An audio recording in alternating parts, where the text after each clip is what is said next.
Bonk. Hey, that's what I'm talking about. What is going on, everyone? Welcome, Arvanauts. Welcome, finally, to a stream that is starting later than I planned, although my tech problems are now solved. Everything is okay here. We're all fine, thanks. How are you? I hope everyone is doing well and is looking forward to our session tonight of D&D with viewers as Into the Unknown. Into the Unknown. Into the Unknown. And as Trent would say, demonetized. I hope everyone is doing well and is looking forward to the stream tonight. And I am aware of the fact that apparently we have some ARVBot problems, apparently, because, again, tech issues in general. So we're going to have to do the best we can to soldier on. Fortunately, we do not have... Oh, thank you, Rising Tides. Thank you, Rising Tides, for the gift of the Tier 1 sub. Thank you so much, and welcome Zalvi in, and I hope everyone is enjoying themselves tonight and is looking forward to the session. Thank you, Rising Tides. What a nice way to begin the stream. And I hope everyone is looking forward to our session tonight of D&D with viewers. Before I go any further, just a couple of reminders about ways to support us, although some of this, again, is being done without the benefit of the bot, so you're going to have to just trust me on this. Please follow the channel if you haven't done so already. Please check out our YouTube channel. Please check out our Discord as well, and again, some of this I can't give you the commands for because currently ARVBot is not working, but it will be up and functional again soon, so just be aware that you can do that. I also have a Twitter which you can follow. Some of this stuff you can actually find below the video screen if you're watching on your computer at home, so you can find some of that stuff right there. And of course, the website for all of this is arvaneleron.com. Financially, the merchandise area normally is accessed through Arv Shop, although again, bot is not working at the moment, so you're just going to have to hang with us a little bit while we get that addressed. The Patreon, oh my god, Tilted Gaming with the Prime sub. What is up, Tilted Gaming? I owe Tilted Gaming a message. I am fully aware of it. I was planning on having us do kind of a like a Gloomhaven bonus stream at some point, and I have not been able to find time to arrange it yet, but I will. I have not forgotten, I promise. So I hope you're doing well, Tilted. Thank you so much for the Prime sub, my friend. I hope all is well. So yes, anyway, the Patreon, of course, normally is through !Arvtreon, and you'll be able to find out more information about that when we actually get ARVBot up and working, but that is my Patreon, and again is sitting at about 20 patrons, 203 per month, so that is always appreciated. Thank you. That's the backup. Thank you. That's the manual backup. Thank you, Rising Tides. So we've got that going on. The Patreon, what else have I got going on? No. Oh, and then of course the publishing stuff, my Icarus graphic novel from Athos Arts, and as you may have noticed, the editor-in-chief of Athos Arts is also now has been honored with the BSFA long list arrival of Night Ivy, so congratulations to EDE Bell, our very own Emily here. It's great to see you. I appreciate it, and yeah. No, I know, Tilted, but I'm definitely not trying to duck it. I'm looking forward to doing it at some point. So, and I hope all is well, and thank you for the resub.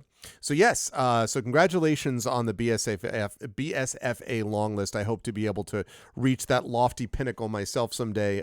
So congratulations. Seriously, that's really great. So we've got all that. Yeah. Well, that notepad is very useful, Rising Tide. So I appreciate it, man. So congratulations, Emily. Yes, so if you want to know more about that, and you could be like, I wonder how this other work is done, you can check out her editing work with such things as, for example, Greyshade, which is released last year. If you go to the Greyshade link that will be available soon. Oh, you saved a link to the straw poll. Oh, thank you, Triffid. That's actually going to be useful too. So yes, so the Greyshade will get you to the link. Once you head over there, you'll be able to link up to get the book now. You'll be able to get Renegade coming soon, later this year. Heretic coming out next year, and of course the tabletop role-playing game From One Rising Tides, which will be coming out later this year, and of course the audiobook by our very own Trent Sparks, who will also be coming out later this year. So we've got a bunch of stuff over there on Greyshade, on the Greyshade link once we get that up and functional, and you should definitely check that out because it's going to be important for everybody, and we're very proud of that work. And I also should mention, while I'm at it, Tales and Tomes in the Forbidden Library, my 5e adventure and sourcebook from Alligator Alley Entertainment, something I'm also very proud of, and more to come about that, actually, other ways that that's going to be used coming quite soon. And last but certainly not least, 3 commands which I can give of you, but I don't work at the moment. But when they do work, exclamation point BLM, Black Lives Matter. I know it's true, Ridno. Black Lives Matter. Very important to affirm and assert the significance and importance of Black lives. Exclamation point Help Now will, when the bot is back up and running, get you the link to Help Now to the World Health Organization page on suicide prevention. Important to reach out to others when you need help, reach out to others when they need help as well. And of course, exclamation point Ukraine, to help the people of Ukraine fight back against an illegal and illegitimate war. This is our way to step up and help them as we go through. So tonight we have got some Into the Unknown going on. And then tomorrow, I'm very excited because we have the premiere of season 3 of Eberron, Oracle of War. The title of the season is Dogs of War, and the first part of Dogs of War is going to be called Parliament of Gears. That begins tomorrow, and you will not want to miss it, chat. First of all, there is a new intro video, which I have had the chance to see, and it is badass. You will not want to miss that. And secondly, there is another surprise, and you won't want to miss this surprise, I promise, because it's going to be really a good one. So you will definitely want to be here for the premiere of season 3 of Eberron, Oracle of War on Saturday. That's going to be good times. I've been doing 3 things: finishing up episode Just Chad, completing a slightly grueling grant application, cool, getting ready to judge Alfie so hard, nice. Those are all positive things. All positive things. That's really funny. So, good stuff. So that's going to be happening tomorrow night. Very excited for that premiere. Then we are off Sunday, Monday, next Tuesday. We are going to have I think on Tuesday I think I have the premiere. Actually, let me double check before I talk out of turn. I want to see exactly. Hang on a second. Hang on just a moment. I want to make sure I'm not missing something. Oh, yes.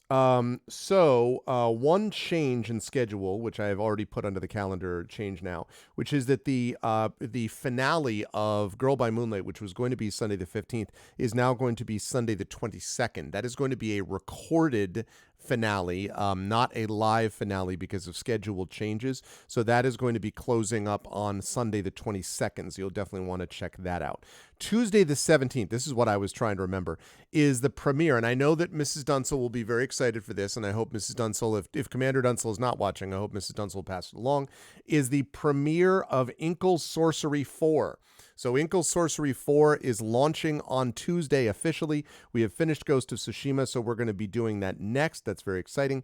And then we'll be over on GOGCom's Twitch channel with Talisman Adventures as we continue with that sponsored campaign. And then Friday, the 20th, we have more Sorcery 4 as we continue with the Crown of Kings. And then Saturday, the 7th, is going to be I know this is very popular with a lot of people, so I'm excited for it too. And then Saturday, the 21st, is going to be more of Eberron, Oracle of War, so we'll have 2 weekends in a row with that. Then we have the Girl by Moonlight finale that I mentioned before on Sunday the 22nd. Tuesday the 24th is going to be a big day, the Patreon Field Chat Chosen Game of the Month, about which more in a moment. Pen and Pixels will have D&D with GOG Ghost of Saltmarsh as we get that underway for 2023, and the Our Vocalists will return with Citizen Sleeper, and I will have a surprise for you there as well. Lots of surprises coming in January. Then Friday the 27th, we have a special joint Speculate Twitch event of Court of Blades. And Saturday the 28th right now looks like Expedition from the Mysterious Peaks will be making its premiere in 2023. And lastly, Tuesday the 31st is going to be a very big day because it is a reversal, first of all, of our normal schedule. Pen and Pixels and Chained Echoes is going to be happening earlier on GOGCom. It's going to be at 1 p.m., running from 1 until 4 p.m. Eastern on Tuesday the 31st. And then I will be here at 5 p.m. Eastern, and we're going to run from 5 to 8 with the premiere of Shire Adventures. And if anyone has been looking at some of the artwork that Tari has been posting over on the Discord in the creative section, you will know that Tari is on fire right now, like some really, really awesome art. And we've got a great video that we're going to have with it, and like the system, it's going to be great. And the character art is on point. It's going to be great. You will not want to miss this. It's going to be amazing, amazing, amazing. Thank you also, Rising Tides, for putting those down in the notepad manually. I appreciate that. So yes, it's going to be great. You will not want to miss it. So a month of premieres is what we've got going on. And I'm very excited for all of that. But tonight Yeah, it is really like I'm telling you, the art has just been off the hook. It's so good. All right, but tonight though, chat, we have got something different going on. Tonight we have got D&D with viewers, and accordingly, I'm going to do this. Ah ha ha! Look at that. You're like, wait, that is awfully impressive. It's as if you've planned this ahead of time, and I have. You are correct. We are here with some D&D with viewers. I hope everyone's doing well. Oh, and I do want to show something off before we get started tonight, which is I do want to show something off, which is I got my last frame today, and I have framed this, my Talisman, the Magical Quest game. This is from second edition. Talisman Games Workshop. I'm going to be hanging it up in a spot that's not going to be immediately visible to chat. I'm afraid it's going to be over on that side, but I wanted to show this off because I am very, very excited about this. No, I don't think it's UV glass. No, this is not a super expensive poster frame. It is wood. It is a wood frame with a clear acetane plastic sheet in the front, but it is Talisman, the Magical Quest game. And this poster has a very, it has a very warm spot in my heart. I have a very good feelings for Talisman, which I spent a lot of my youth playing with friends, and Talisman was amazing. So I did that. Get some UV glass. Well, yeah, I'm doing oh, I see. Where it's positioned though, it's not actually going to be exposed to light directly. I mean, there will be some ambient light, but it's not going to be like sun shining directly on it. I understand what you're talking about. It's going to be in a spot where I can see it, but it's going to be facing this way towards me, so it'll be okay. So I'm excited about that. Well, what I can do is I can probably increase my camera size. This is technically my opening scene, so here I'll do this. Okay, you know what? I'm gonna do this right here. This is a little bit sketchy. This is not the smooth transition, but okay, there we go.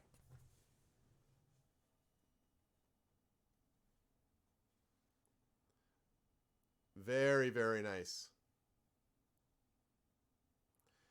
I am a big fan of this, and I've had this for obviously I've had this poster since 1988, probably. So I am very excited to have this up there. Thank you. Yeah, I'm very excited to have this thing framed. And now I've got this. I've got my second edition D&D Dungeon Master's Guide sitting over. Again, it can't be seen, unfortunately. You can just see there's a new thing up there, which I will also show you. I showed this the other night, but I'll show this to you as well. So basically, this is me having finally moved into the office, which I'm pretty happy about because it only took me a year and a half to fully move into my office as opposed to never having actually finished it off the last time. This is a map for Meridian 59, and I talked about this before. Meridian 59 was basically the first MMO. It's really the first, and I did a lot of dial-up on this. I played a lot of this game when I was living off campus doing my master's degree at UConn, and so that was 1994-5 basically, and I'm very, very happy that I was able to hold on to some of these things. And I was like, you know what? I have a number of small little posters, and a lot of those things are things that I don't really care about all that much. And there are other ones that I do. And I basically took the main ones, the D&D second edition one, this one for sure, because again, this has very fond memories for me, and that Talisman one I just showed you, and put it up there as well. And I have my now diplomas and degrees, except for my PhD, are up here on my right-hand side. So I feel like the office is now done. So I moved in March 2021, and it took me until January 2023 to get actually moved completely into the place. But I'm feeling good about the fact that it was done that. So you played that while still playing MUDs and stayed with the MUDs. Yeah, I actually played this even before I played a couple MUDs like Castle Arcanum. This was really my first introduction to those things. And since then, I played EverQuest. I played EverQuest 2. I played Asheron's Call. I played Asheron's Call 2. I played Guild Wars 2. I've played Shadowbane. Obviously, I played World of Warcraft. I played I've played Star Wars: The Old Republic. I have played why am I not remembering more than these? I played a lot more than this. Star Wars: The Old Republic. I played like 12 or 13, and for some reason I'm not remembering. Oh, no, not Spore. What the hell was the name of it? Spire? There's another one that was there. And so I played those also. And this again was always on dial-up, so I remember the as the modem connects or whatever. 5600 baud goodness right here. So love me some Meridian 59. So yeah. So I've finally got the stuff, most of the stuff up and available and running and up and in the right spot. And so yeah, I think the only thing that I have left to do is I have my 2 swords that I've shown you folks that I need to put up as that I need to put up on like either like on a rack, or I need to put them up on clips. At the old house we had clips for them. I don't know if I even know where those are. I might just have to get like a kind of on a mantle type of rack that I can sort of put on the shelf. One of them is dull, so I'm not worried about that. And the other one, which is sharp, is the katana, but that one is bound multiple ways. And like, I don't love having weapons in the house, honestly, of any kind, but I do like the way these look. And these are obviously only decorative in nature, so I'm thinking about that. So anyway, yeah, thank you. I appreciate the yodeling. So, what is this now? What do we have here? Oh, congratulations. I know exactly who this is. Congratulations. That's really awesome. And I know exactly who this is. I had the honor of being invited to actually to attend this person's wedding. And is it okay if I mention, I think I already talked to my chat about this. Is it okay, this young wife, I obviously won't give any names, but is it okay if I mention the context within which I was invited as to why I was invited for this? That's great. Congratulations, by the way. Okay. So this young wife is a former student of mine. And I actually showed off I showed this off, which was, thanks, Dragon Spear.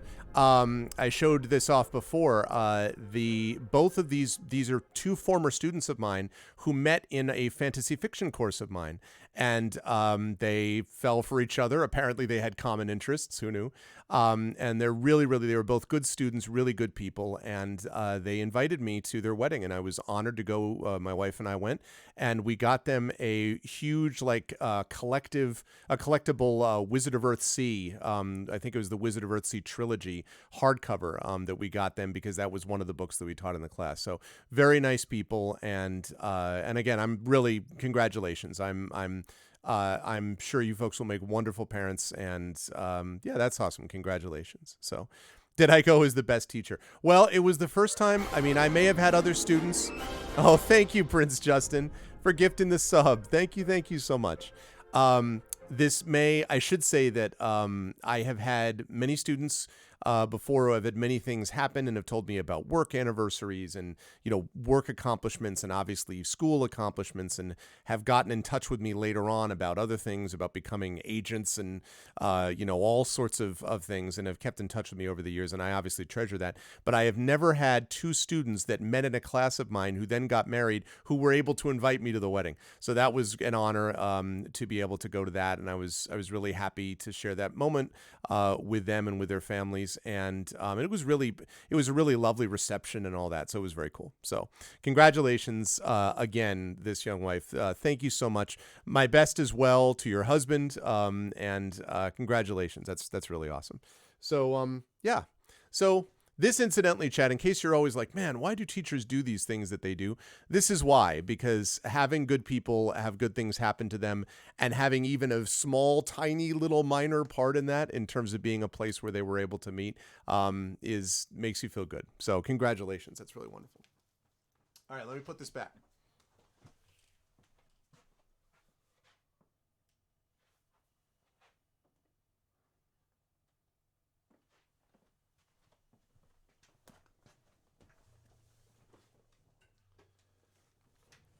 Yeah, that's awesome. Yeah. Well, that's the theory. But it takes people that are part and parcel, that are willing to. It takes good students, honestly, and I've been very lucky at St. John's. which is where I've spent most of my teaching career. It's actually finishing up my 20th year at St. John's this semester. I've been very lucky that the people I've been with, that the students I've worked with have been just good students who are just have a lot of goodwill, and they're smart, they're thoughtful, and they are dedicated to trying to make a difference. And are all students that way? No, not every single student, but most of them are. And there are student bodies in the world at various universities and colleges that are not maybe quite as dedicated. But it's one of the reasons that I remain so optimistic about the future. As I've always said, I'm not at all worried about what the younger generation is going to be able to do. I've taught them for 20 plus years. I know what the young generation will be able to do. My concern is, can the older generations get them the baton? Like can we actually get them the baton? But and so yeah. Oh, well, that's very kind of you, Emily. Thank you for those words. I appreciate that. And it makes a big difference to me to be able to see little things like that. It was also, I have to say, the reception was just really nice. It was just a really nice, pleasant vibe, and it was just like, and there was fun music, and it was nice. It was just a nice experience, and it was one of those things where you're like, this is like, separate from, I do think what I teach has value. I hope that it has value for the world and all that. But this was a situation where, separate from literature, we actually set the context for two good people to get together, and that's great. So I'm really pleased to hear that. So congratulations again, this young wife. That's great. Okay. So, well, I mean, listen, and now I'm in a better mood. I was in kind of a, well, that's very nice of you. Yeah, it was great. And my wife and I both had a really good time. And it was funny too. All the best to you as well. And keep us posted. I hope that there will be, a family picture when the new arrival arrives. I would love to see a family picture at some point whenever that happens down the line. But congratulations, all the best. Keep me posted, and thank you. So I had all these tech problems starting out here, chat, and I was just like, grumble, blah, blah, blah, blah. And then that happens, and I'm like, I'm all in a good mood again. I'm just like, yeah, it's all good. So good stuff. All right, chat. Well, listen, what say that we go save the world through playing some D&D? What do y'all say? How about we do that? Let's get some music going here. I think we've got Temple Garden is what we're looking at. Let me see if that's right. Yes. Temple Garden. Should work. Maybe a little too loud. There we go. It's better. Lovely. Yeah. That's right. Don't sweat the little things. Enjoy the big ones instead. That's right. Right. Okay, let's do it. Good sound level. Thank you, Triffin. Okay, now, chat. I am excited. I hope you are as well. Oh, you know what I left out? I didn't put... Now, hold on a second. I need to add the adventure title, and I didn't do that. 1 second. Let me fix that. Let me fix that problem. Also, let me move this down to where it's supposed to go. I think it's supposed to go there. Okay. Let me add this. Ignore whatever this says. It is not danger at Dunwater. Okay. Day 3 of... No, wait. Day 4 of D&D with viewers. Into the unknown. Into the unknown. Into the unknown. Woo. Okay. Let's put that down there, and let's move the poll thing demonetized. Yeah. We always knew that could happen. All right, let's put that actually down there. I kind of liked the way this looked the last time because it felt like this was sort of... it doesn't have like a very complicated overlay or whatever, but I liked the idea that it had this sort of like spareness to it, and it allowed us to focus on kind of the main, the main aspect of what we're doing. So I liked that. Okay, we're going to move these poles, like, say, right here. Wow, Dragon. Wow. You don't think I should go into singing, huh? Dang. You know, and here I am, Dragon, having sent you a birthday present. And, of course, Dragon's birthday is not till the end of the month, but I got ahead of the game. And now you tell me that my life as a lead singer of my rock band is just not right, and I should not be set. Wow. You think you know a guy. That last hymn wasn't up to snuff? What?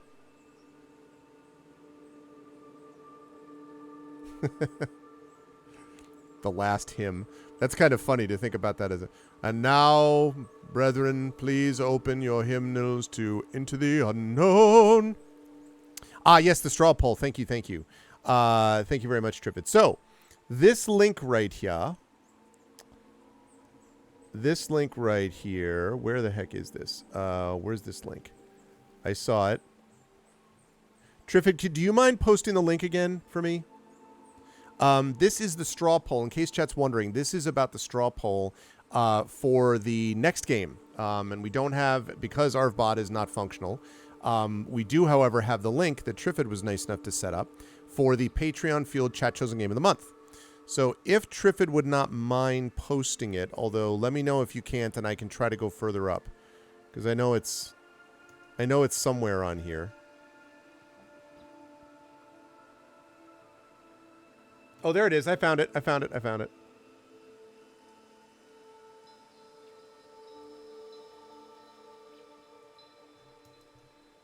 Oh, okay. You did it anyway. So, yes, so that is the link. And we have 3 games here. I Love You, Colonel Sanders, Roundabout, and Barony. So if those are the 3 games, and you should vote on those because next Tuesday is when this is going to close down, and then I will be playing it the Tuesday afterwards. So definitely make sure that you get in your votes now as we speak. Very funny, Dragon. Wrong recipient. Okay, so chat, here we go. Welcome to D&D with Viewers Into the Unknown. Now, in case you're curious and you're like, what the hell, what is this Into the Viewer? I'm glad you asked what Into the Unknown is. So, in our last session, what basically has been happening here is that we started out by doing a couple of quests for our boy, and I gotta find his name again. We ended up doing a couple of quests for Alfie, the one that Emily wanted to judge hardcore. For Alfie.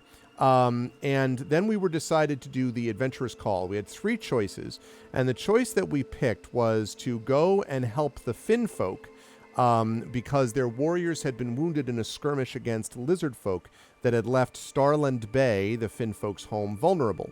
And so we accepted this quest. Hey, what's up, Wispy? Good to see you. And so we ended up deciding, we were like, okay, that's no good. So we ended up going to help them out. And we ended up finding that there was something going on there. There was a lizard folk lair that we went into, but we also found inside this a lizard folk warrior and a human dressed in jet black robes. We defeated the lizard folk warrior, and the human called out to us and said, "A small victory, the darkness is still coming. You will bow to Azaketh and the unseen, as will all." And there is a small statue atop the altar shaped very similarly to a lizard folk warrior, which must have been the relic of this Azaketh. So when we went back and talked to the Finn folk and we were like, yo, what have you heard about this Azaketh? What we heard was the following. We were told by our good friend Sion, who is the leader of the Finn folk, that Azaketh is a god of savagery and unrelenting pain who had somehow, apparently, corrupted the lizard folk into following him again. And so there was a temple dedicated to the god Azaketh that we needed to explore. We said, sounds good, picked up our sack and our sword and headed off to find this temple. We ended up fighting some snakes, we ended up fighting some lizard folk, and in the end, we also ended up fighting that there were some apparently statue pieces that we needed to put together. In fact, as I see if I can find my centerpiece right here. We ended up finding into a... Right, the Temple of Azageth. Right, there was an unseen force, and looking at the stone pedestal, that was near this. So the temple at the center of the map basically has this force field surrounding it, but there's a pedestal outside of it with 2 webbed feet set into the stone of the top of the pedestal, and so there was an imprint of these 2 webbed feet. So we decided at that point that must mean there must be something we have to add there. And sure enough, we have discovered so far a lizard folk statue head and a lizard folk statue torso. We don't yet have the feet, or whether we don't know how many pieces there are. We don't know if it's like 3 or 4 or however many pieces that there are. But we have at least 2 out of those pieces. How many ultimately we have to get, we don't know. So we did all of that, and finally we went to this place. And let me see if I can find the place in question. Let me go over to there. Let's see, I think this was...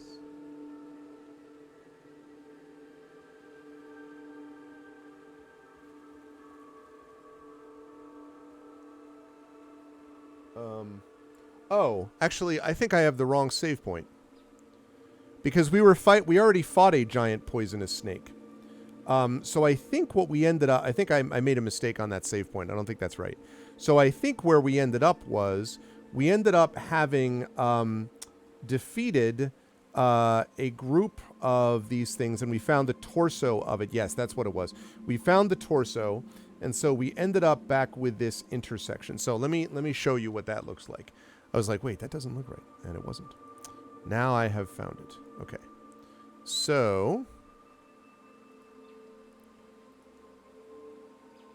All right. So where we are right now is...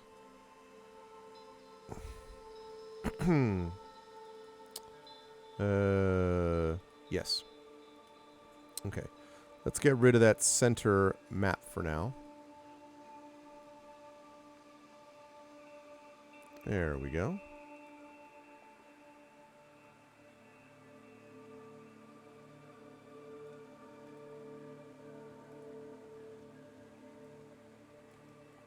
Let's move our pole down there. Okay, so there we go. This is what the map looks like. We defeated a cultist and a lizard folk warrior in here, and we discovered the torso. So we have explored this area. We've done that, and now we have headed back out, basically, to Area 8, and you can see there's an intersection. And as Wispy pointed out, we have yet to go south. We came from the north originally, so we have yet to go south. Just something to keep in mind. Let's take a look quickly at what we have with our character. So our character, which is a D&D based character, our character is, let's pull up my inventory here. Our character's name is Norel Navra. Hardy har har. Norel Navra. We have an 11 strength. We have a 13 intelligence, which gives us a +1 bonus. We have a 14 wisdom, which gives us +2. 17 charisma, which gives us +3. 14 con +2. Dex 16 +3. We have a 14 armor class. We have 19 out of 25 hit points. We have 2 hit dice to play with. We have 53 gold and 26 silver. We have a shamisen. We have a costume. We have a rapier. We have a +1 longsword, an entertainer's pack. We have leather armor, a dagger, a shovel, a pickaxe, a rope, a torch, 6 days of rations. We have a potion of healing we just found, which is 2d4 +2, so that's useful. We have a scroll of cure wounds, 2nd level, that's 2d8 +3. We have the Azaketh relic, which we found in the lizard folk lair. We have a bronze bracelet that we got from the lizard folk statue, from the poisonous snake that we fought earlier. And while I'm on the subject, I'm going to make sure I add that save point. And we have the lizard folk statue head and the statue torso. We are a chaotic good halfling bard, tolerant of any and all beliefs, determined to be the greatest at what we do. Our honor defines us. We struggle with trusting anyone we come across. We have background of entertainer. We have skill proficiencies in acrobatics, investigation. We have expertise, actually, in investigation and expertise in perception. We have performance, persuasion, and then we have tool proficiencies, disguise kits. We have our shamisen, that's the musical instrument.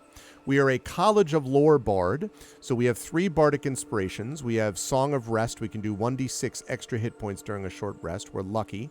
We have 2 cantrips, Dancing Lights and Vicious Mockery. We have Charm Person, Healing Word, Tasha's Hideous Laughter, and Thunder Wave for first level spells. Hold Person and Shatter for second level spells. We have used 3 out of 4 first spell slots and 1 out of 2 second spell slots. So that summarizes where we're at, chat. And so with that said, I'm going to put up a very simple and easy poll to begin with. And I think actually what I'm going to do is I'm going to move this up. Let me move this. I'll move this down, I guess. Oh, my pleasure, Dragonspear, and happy birthday. I hope that fit the bill. I felt fairly good when I found it, so I hope that you like it. And that you have a suitable place for it. Whoops. That's not what I meant to do. But thank you for the cheer, Dragon. Okay. Yeah, Dragonspear is still a couple weeks away from his birthday, but still. It's always a good time to tell Dragonspear happy birthday, right? Oh, you haven't opened it yet. Okay, good. Well, then I won't say any more about it. All right, chat. So let me move this over here, I guess. So we are at this intersection. Yeah, it's still a couple weeks away. It's not his birthday yet, but I just wanted to make sure I got it out there so I didn't forget. Okay, so here we go. Where are we? There we are. Okay, so there we are. So very simple poll to begin with, chat. And that is, do we want to go? We've already explored the room, so I'm not going to ask about that. So very simple, 2 spot poll. $ vote space 1 means we go back to the north where we came from, and $ vote space 2 means we go south down the passageway you can see, and we continue to explore down to the south. Again, we're looking for pieces of this lizard folk statue. So north is $ vote space 1, south is $ vote space 2.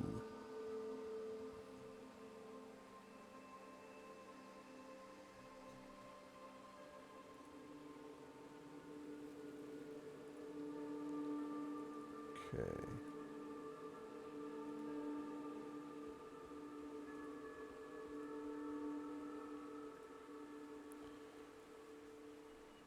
All right. And while you folks are voting, I'm going to get our next map ready just in case.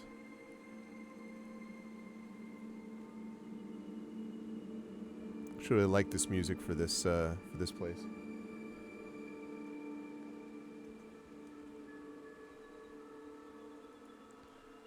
Lovely. Perfect. +1 to Pace Setter Games that made Into the Unknown for making their map area very easy to just pull the images off of so I can use it for the map. It makes it much, much easier. And as a reminder, by the way, chat, the overall map actually has the temple is to the west of where you see right here. So let me stop that for a second. To the west of where we're sitting, the spot that you can see right now, to the west of that is where the temple is. It's on an island in the middle of this water, basically, and there's a bridge to get over to it. But again, there's a force field around the temple and a pedestal in front of the force field. So, have I received anything interesting in the last week?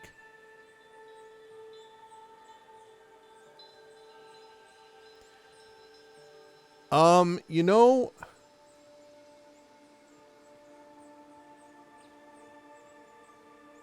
I did, but now I don't remember what it was. What the heck did I get? I opened up this thing and I was like, what is this? And I thought it was from Dragonspear, but then I don't remember. I don't remember what it... Well, the reason I don't remember is because I took it and I'm like, I need to figure out who this came from. And now I don't even remember what it was. Do me a favor and just in Discord, Drew, can you tell me, like... Yeah, exactly. I'm basically paranoid. That's basically it.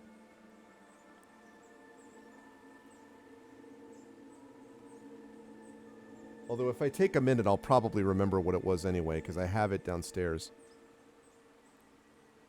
Because it was something. I opened it up and I was like, why am I not remembering what it was? Yes, I do remember. Yes, I do. That was from you. Yes. So what I got? Okay, yeah. Because I didn't talk about it on stream yet because I was trying to figure out what the heck it was from. So I got, thank you very much, Drew. That explains it. Okay.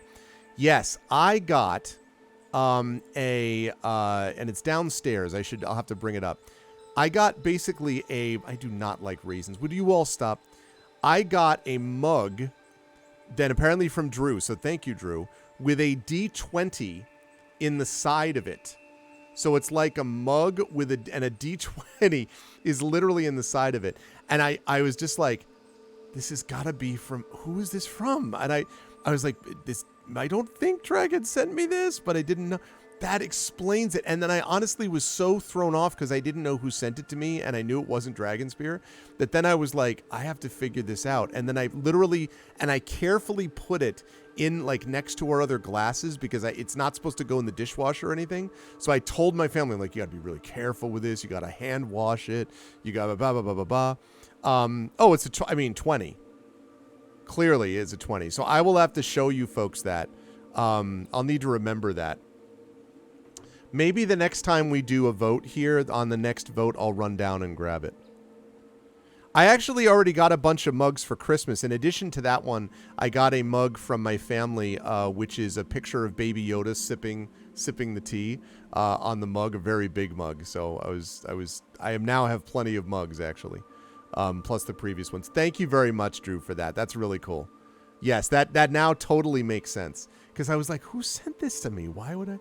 Now it makes sense. Thank you. Yes, it's very, very cool. I will probably get it and show it to you folks after we finish with this poll. Speaking of this poll, it looks like everybody wants to go south, so I'm going to last call this quickly. Also, I see what you did there with the pun. This is good work. You all deserve lots of credit. I will rain down the grapes of wrath. I actually got... yes, and we have to go stealthily. That's true. I actually, so my daughter's birthday, little Arv, is turning 15 a week from today. She turns 15 on January 20th. And so today, we did a bunch of stuff today, adventure-wise. So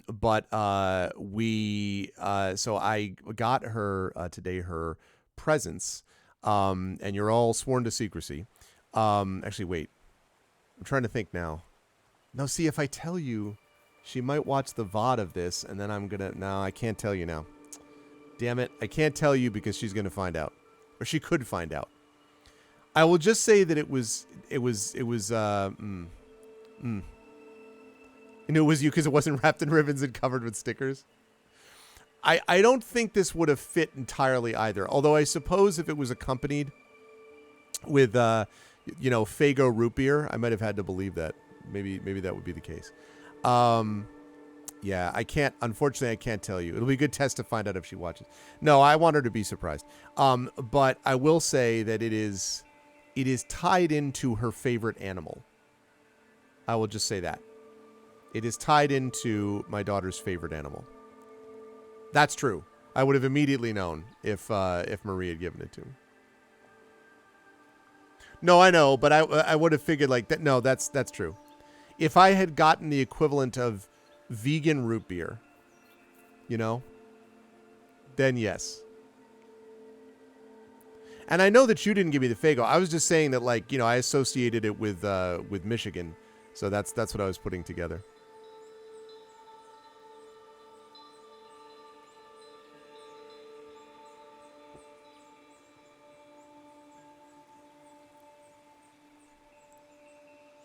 That's right.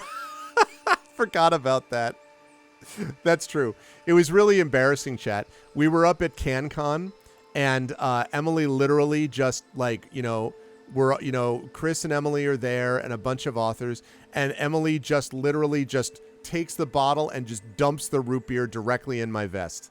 She's like, listen, I'm the guest of honor. I'm the editor guest of honor. I can do what I want. And here, just take this root beer. And I was like, wow, I can't believe you did that. And all the Canadians were so polite. They didn't know what to say. It was a really awkward moment. And, it was really,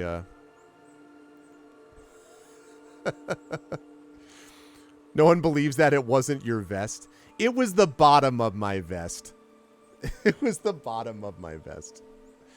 No, it wasn't exactly that. But it is true that I was given root beer by Emily, and that when I opened it, because I did not think that it might have been shaken up a little bit, so... But it was fine. Fortunately, I was in Canada, so people wouldn't tease me about it. Okay, let's close this poll. All right, good to go. So we are going to go south, and that means that we have a new map that we have to put up here. That's funny. I completely forgot about that. Yep. That was the time when it became clear that I was just going to have to deal with having root beer poured in my... Having root beer poured on me. Okay, hang on a second. Let's make sure that I have this correctly.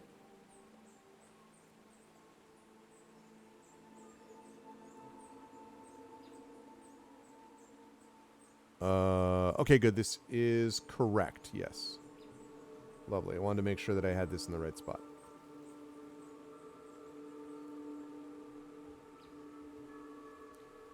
All right, so we continue south, chat. And what we see...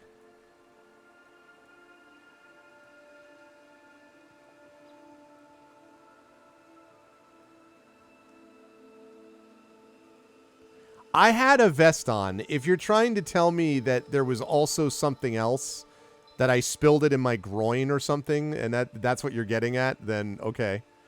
I would certainly believe you. I don't remember. Okay. You see this.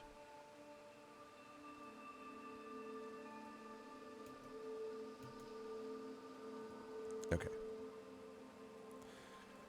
So, as you can see, so we are coming in from northeastern side of the map. So you can see the northeastern side, this little bridge that crosses over the river. The smell of burning wood fills your nose as you approach a circular set of ruins just off the path. More stone ruins are scattered about. However, you notice two robed figures standing over a bonfire pit. As you notice them, they turn quickly and prepare to attack. Two cultists. And that means, chat, the time has come for not more of Temple Garden music, but for combat music.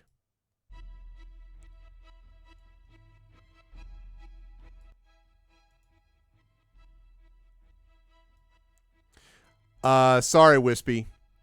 The stealth here, I actually forgot to have people roll stealth, but it wasn't going to matter in this particular case because they were not going to be affected by the normal stealth that would be the case. So my apologies. You're a Calliope.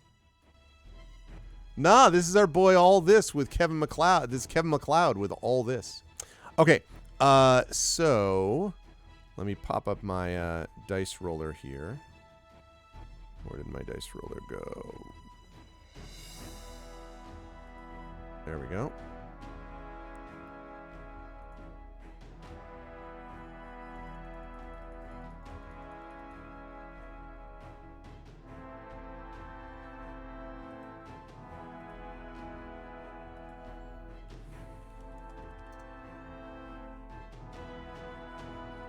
Okay. All right, so who today is interested in rolling for chat? Who would like to roll for chat? Kevin MacLeod of the Clan MacLeod? All right, Wispy. So, again, now we're going to have you roll regular dice. It is Effect Life's amazing bot does allow you to roll in chat, but I think since a lot of people seem to like the regular dice thing, so I think we'll do that. Remember, Wispy, you are dedicated to honor, so you cannot lie about these rolls. You need to make sure that you get the rolls correct. So with that said, I need you to roll for initiative, so you're going to roll a d20. We're going to add 3 to that, and then that will be our initiative roll. Actually, let me...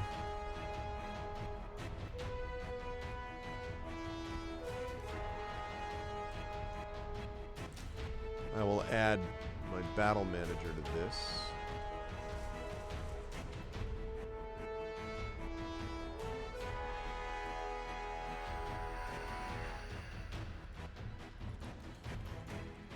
Now, I'm obviously not going to tell you how many hit points they have.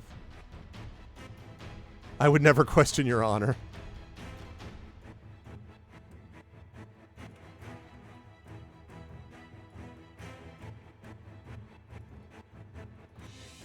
Okay. So there we go. I will roll for the for these cultists.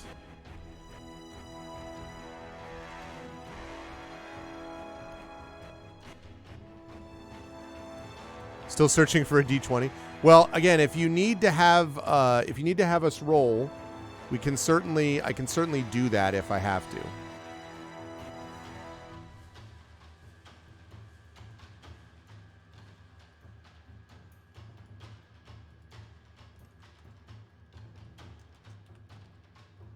All right, found it. Okay, so this, and you're going to add a plus 3 to it. So let's see what we got.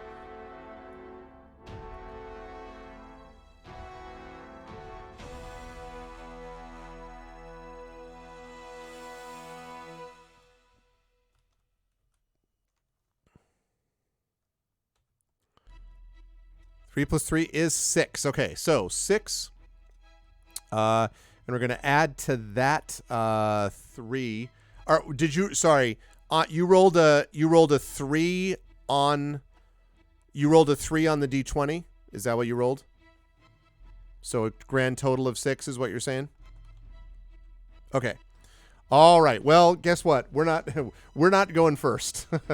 The cultists are going to go first, and they are going to swoop in. Literally swoop. They're going to just lift up and then swoop. Okay, they're going to attack with their scimitars, and they will start. Let's see, with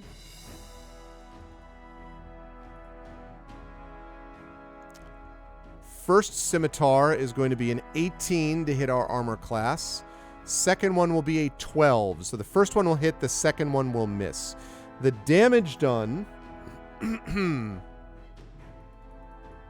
Now, the good news, chat, is we do have multiple ways of healing ourselves.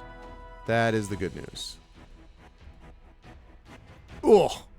Which, since they hit us for 7 points of damage, is probably a good thing. All right, so we're down to 12 points. Okay, now we have got, I came here for games, not math. So, chat, we have got right now 2 cultists that we're dealing with. Since we're dealing with 2 of them, we have several options. We can try to attack one at a time, or we can attack both of them.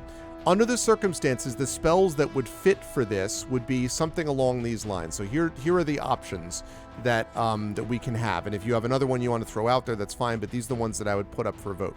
1 is attack. 2 is run. 3 is Thunderwave. Actually, I guess we could also charm person, although you do know that cultists are resistant to charming person. So unless people object, I wouldn't put that up there as a list. So really what we're looking at is attack, run, cast Vicious Mockery that affects one person, cast Thunderwave that attacks both people, or cast Hold Person. Hold on a second.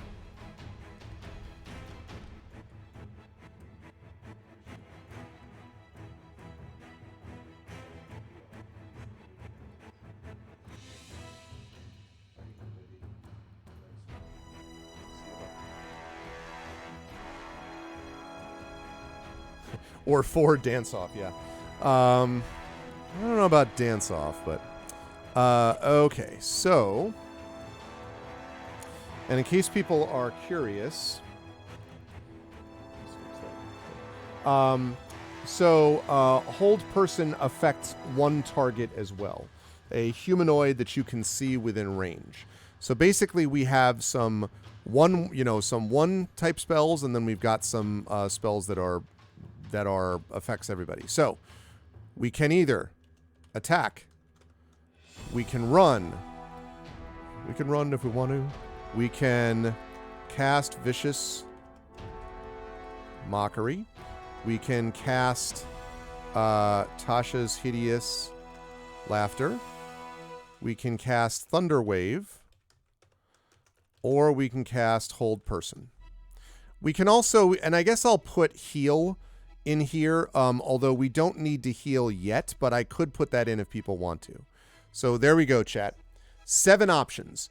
$ vote space 1 is attack, $ vote space 2 is run, $ vote space 3 is cast Vicious Mockery, $ vote space 4 is cast Tasha's Hideous Laughter, $ vote space 5 is cast Thunderwave, $ vote space 6 is cast Hold Person, $ vote space 7 is heal. And if we decide to heal, then we got multiple decisions as to how we want to heal. But that's what we're looking at. And the one that we have that affects 2 people at once or more than one person is Thunderwave. And it also allows me to do my Bruce Springsteen, whoa, whoa, whoa, whoa, thunder wave.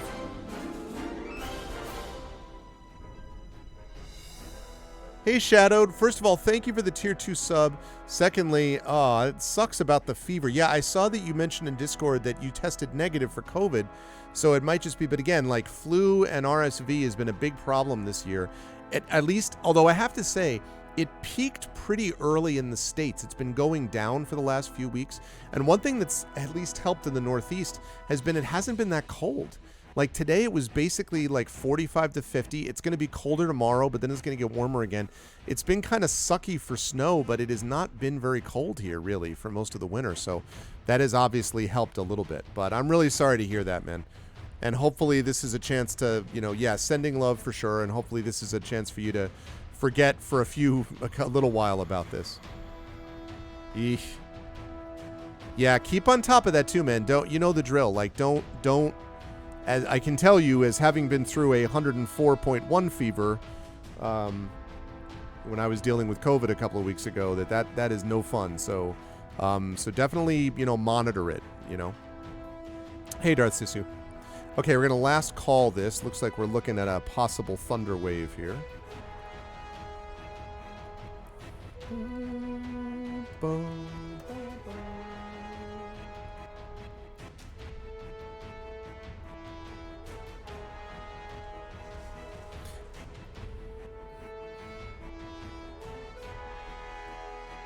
The other thing is that we have 3 out of 4 first spell slots, so that would bring us down to 2 out of 4, which is not bad. I mean, we still have a number of spells as well. Arcanist Bot is back.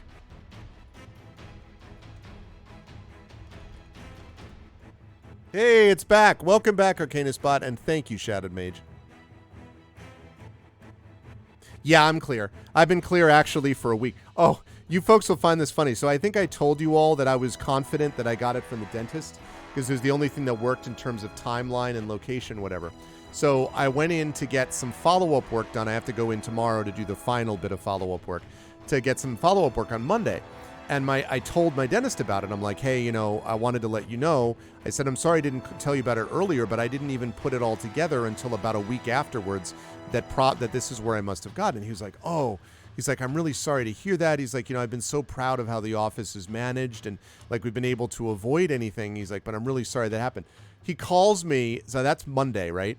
He calls me literally 2 days later on Wednesday, and he's like, so this is really embarrassing, but my receptionist tested positive for COVID. He's like, so you may have been exposed again. Now, I mean, I tested again, and in any case, probably the most secure I'm ever going to be is like a week after I recover from COVID plus being vaccinated and boosted, like I'm about as immune as I'm going to get. So I'm fine and I have not tested positive for anything. Yeah, I went back to the same dentist because he's a good dentist.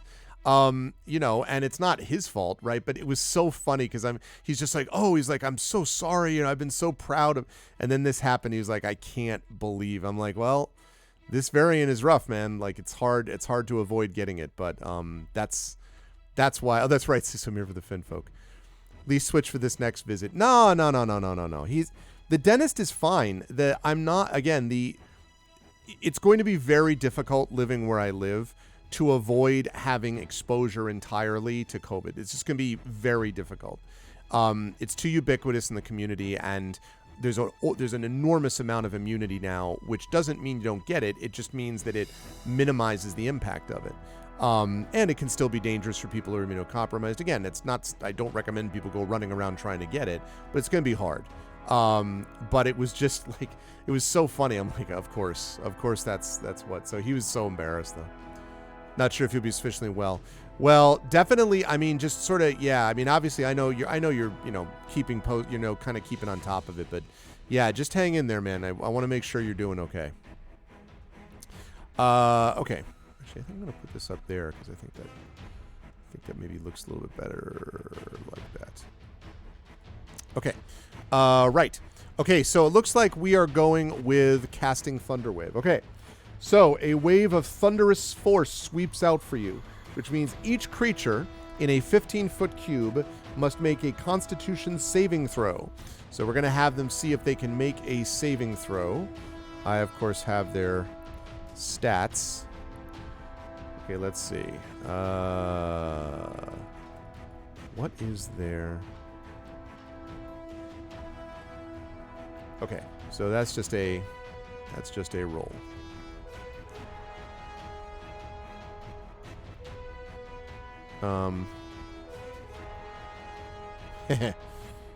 Yeah, that's a no on both counts. Okay, so neither one of them makes it, which is good to hear. And the better news is the damage it's going to do. So Wispy, what I would like you to do, please, is they're both going to take 2d8 thunder damage and are pushed 10 feet away from us. So they're going to take 2d8 thunder damage. So please roll. Yeah, sounds good. Yeah, it's just because, he is a very good dentist. They have been very careful, and I'm not going to blame him for, I don't know. I feel like it's very difficult to avoid at this point. Yeah, keep us in the loop. Exactly, Shadowed. Feel better, man. So, Wispy, yes, if you could roll 2d8, please. 6 plus 3 is 9. All right, 9 points of damage. Well... you will be happy to know. Guess what their hit point total is? Hit points, and I quote, 9. So both of these cultists are swept off their feet and freaking obliterated. Well, I mean, thunderwaved. So we're down to 2 out of 4 first spell slots, but that felt like it was pretty good. So... 9. That is the way I like to see it. Current hit points, 9, exactly. Good stuff, Wispy. All right, and appropriate because we just stopped the combat music, so that's appropriate. Okay, let's go back to our temple garden. And they lie dead on the ground. Now, before we go any further, chat, question. We are sitting at 12 out of 25 hit points. We do have a couple of ways to heal. We could cast Healing Word, but that's something which we also could use in combat, so maybe we want to be a little bit careful about that, but we could do that. We have a Potion of Healing, which is 2d4 plus 2, and we have a Scroll of Cure Wounds at 2nd level, which is 2d8 plus 3. That might be a little bit of overkill for something like this, and we could also do a Short Rest. But again, a Short Rest has a danger associated with it in that there are monsters around here that could come and find us. So that's not a free situation that we're facing. So the question is, chat, and I will put this up for a poll, before we go any further, before we explore or do anything else or find out what's there, do we, And I'm actually going to, I think I'm going to save this question using the power of Arvbot. Let's see. Fault into the unknown. Combat options. Okay. So the question is, chat, should we heal with a healing potion? Heal with Cure Wounds Scroll. Heal with Healing Word. Spell. Or don't heal. So I will throw that poll open. What do you think, chat? So we could either heal with a healing potion, we could heal with a Cure Wounds Scroll, we could heal with a Healing Word spell, or don't heal. And if it turns out that people want to rest, now again, the only thing I'm going to say about resting is that we are in an active place where there are a lot of monsters roaming around. So I'm not going to say no, but we are. I'm just letting you know that, and we do have 2 out of 4 first spell slots and 1 out of 2 second spell slots. So we are okay on that score. But you know, obviously. We have, as you know, the Potion of Healing. We have the Scroll of Cure Wounds. We have Healing with Healing Word, or we can not heal. So what I'll basically say is, if you choose, if people vote to not heal, then what I'll do afterwards is I'll basically put up a vote whether we want to rest, and then we can explore this area that we saw. No healing cantrip. We have a Song of Rest, which makes our healing more effective during a short rest, Wispy. We have a Song of Rest. And we also have Healing Word as a first level spell, but we don't actually have a healing cantrip. No, unfortunately. So right now I see 1 vote. So $ vote space 1 to heal with a healing potion. $ vote space 2 to heal with Cure Wounds. $ vote space 3 to heal with Healing Word. $ vote space 4 to not heal. So yeah, it's kind of an in-between thing. I could understand if we wanted to say don't heal. Yeah, so there's a couple options. We could heal with Healing Word because we still have a first level spell left after that. Or we could say, well, if we heal with the potion, we don't have to use up a spell slot. Or we could rest. It's just that resting does run the risk of having creatures come upon us in the Temple of Doom or whatever the hell this is. But we could do that as well. So we have some options.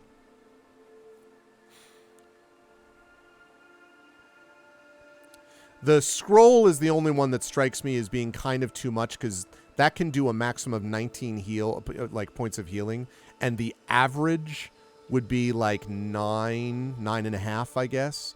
So it's probably okay if we hit the average, but we also might waste a bunch of it. So I don't trust these dice. They worked out all right. We got hit once by one of the cultists, and then we destroyed them with a thunder wave. I think that was all right.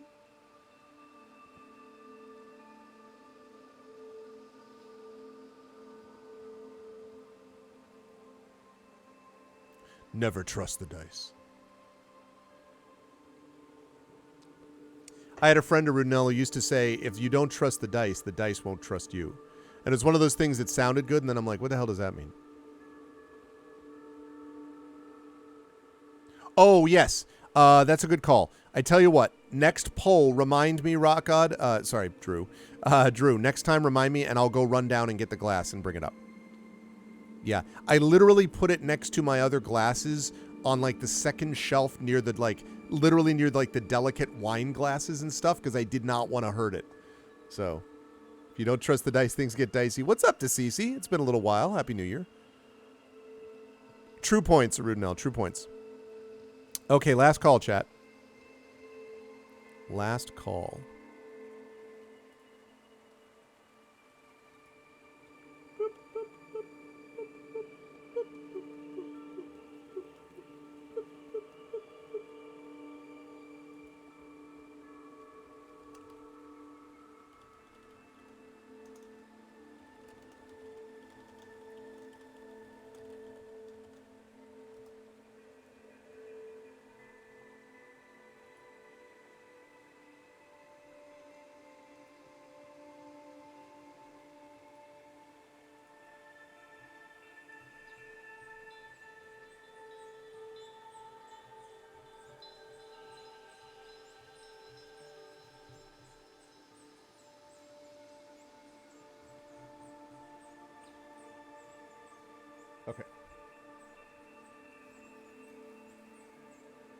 You just finished your on-call a few hours ago. Oh, wait, I take that back. I did see you once after the new year because we were talking about patients that you were dealing with. I take that back to Cece. I did see you once after the new year. Only once, but I have seen you once. And had no referrals. Yeah, good to see you, Cece. I hope that today was a decent rotation for you. Always a pleasure to have you here. Okay. All right, so we have chosen to heal with a healing potion. So, Wispy Song, no pressure. Just need to make sure we heal. I would like you to roll 2d4, and then we will add 2 to it. So 2d4 plus 2, and I will add that to our hit point total. Amen to that, Rudnell, yeah. Yeah, no, that's the thing I remember you talking about. Cece, whatever happened to the person that tried to screw you over in terms of scheduling and stuff, or tried to get you to help after they had basically, not done the right thing with you in the past? 4, 1 plus 2. Oh, okay, so a total of 7. Okay. 7, okay, so that brings us up to 19. That's a good use. That is pretty solid. In fact, I think that's literally 1 point above average, so good job, Wispy. Okay. Potion of Healing is gone. That's okay. Like it's meant to be used. Has to be used sometimes. Okay, so now that we've done that, we can actually take a look and see what we've got here. So once we've done this, so now, chat, as you can see, we have 2 cultists' bodies lying on the ground. And also you have this bonfire pit in the middle. Chat, what would you like to do? You can tell me in chat what you would like to do. In fact, I'll put this here. Search the bodies. Search the fire pit. Let's see. Head back east. Or head west. There we go. So there are your choices, chat. Search the bodies, that's $vote space 1. Search the fire pit is $vote space 2. Head back east is $vote space 3. That's where we came from. Head west is $vote space 4. And again, you can vote for one of these and you'll be able to vote for the others later if you like. She ended up doing the call because no one agreed to switch with her. Well, so this is what we were saying to Cece, right? Like, this is what, I hope that teaches her a lesson, because obviously she's done this to other people before, and that was the effect that it had. Interesting. Interesting.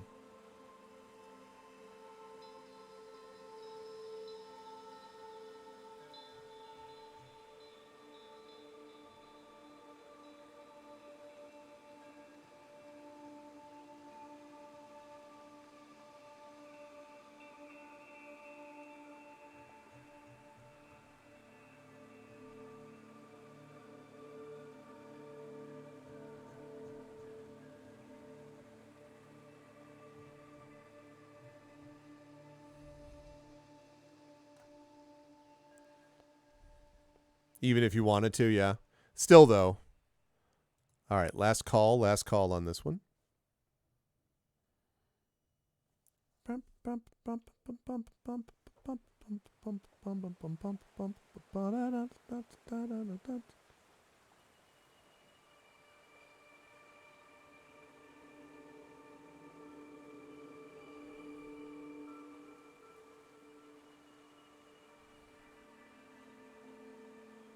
Thank you for the retweets, by the way, everybody. And thank you very, very much as well for the personalized message in there, Emily, with the calming and that you would be there. Thank you, thank you.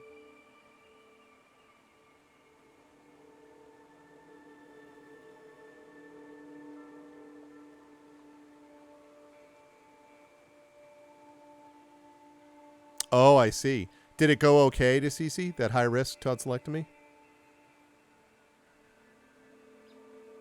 Did everything go okay? Boy, that sounds scary. Okay, we're going to close this because it's pretty clear that everyone wants to search the bodies to begin with. Okay, so upon searching the bodies, we discover 8 gold pieces, 4 on each of them. So we're up to 61 gold now. And 16 silver, which I believe is 42 silver if I'm doing my math right. And that is all, other than their scimitars. But the scimitars they have are no better than what we have. In fact, they're probably worse. So, yeah. All right, so that takes care of that. But we did that. So now we have 3 options, having searched the bodies. Clear. Okay. We can either search to test a run before they greenlight his kidney transplant. Oh my gosh, your brother-in-law's got a whole bunch of stuff. Good God. I hope everything works out okay. I'm glad that first part went well anyway. Okay, 3 options, chat. Search the fire pit, head back east, or head west.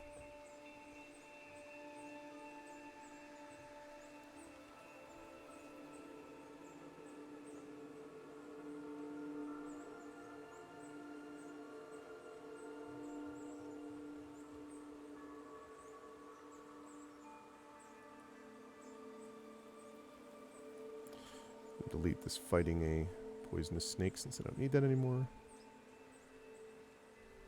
Alright, searching the fire pit.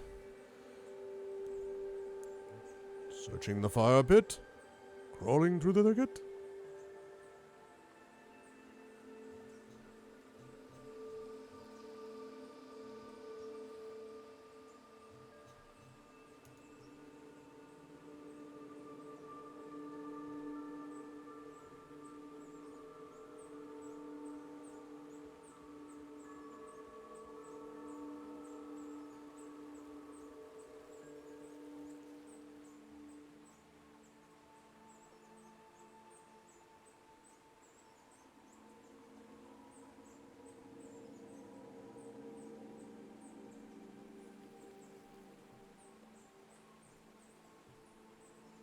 This is super cool.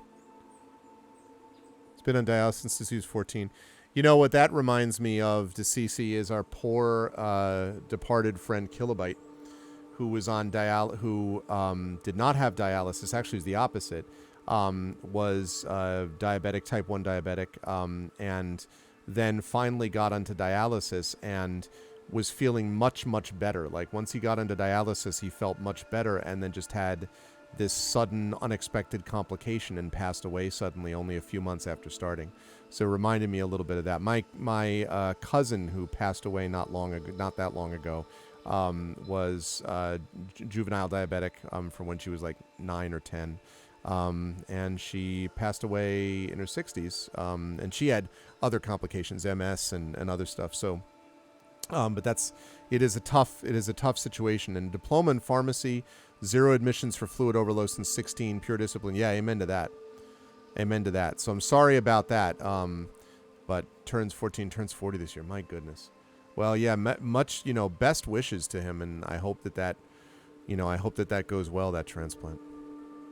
Okay. We're going to close that. So searching the fire pit. So here's what happens, chat. When we look into the fire pit, you gaze into the fire and can see a gem sitting beneath the branches and kindling.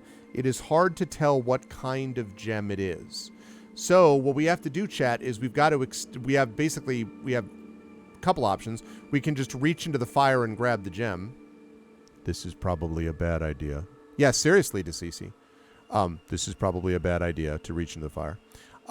We cannot pee on it, Wispy. That is not an option. I mean, it's an option that isn't going to work. We can try to extinguish the fire, and I will take suggestions from chat other than peeing on it, as to how you want to do that. So do you want to, and I'm not going to give you a poll on this because there's too many different ways this could go. So do you want to reach into the fire and just like YOLO? Do you want to find a way to extinguish it? And if so, how do you want to try to extinguish the fire? Well, maybe. This is a fire pit, though, Rudnell.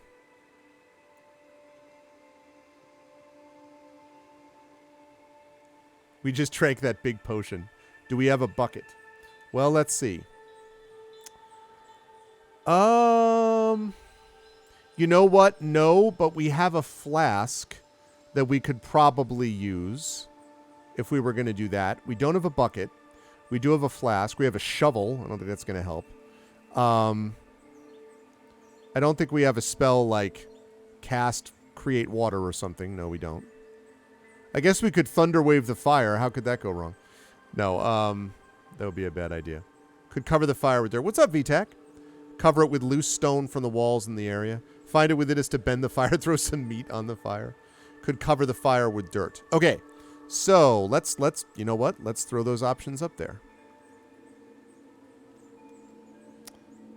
Reach into the fire for the gem. Actually, ignore the gem. Reach into the fire. Whoops. The gem.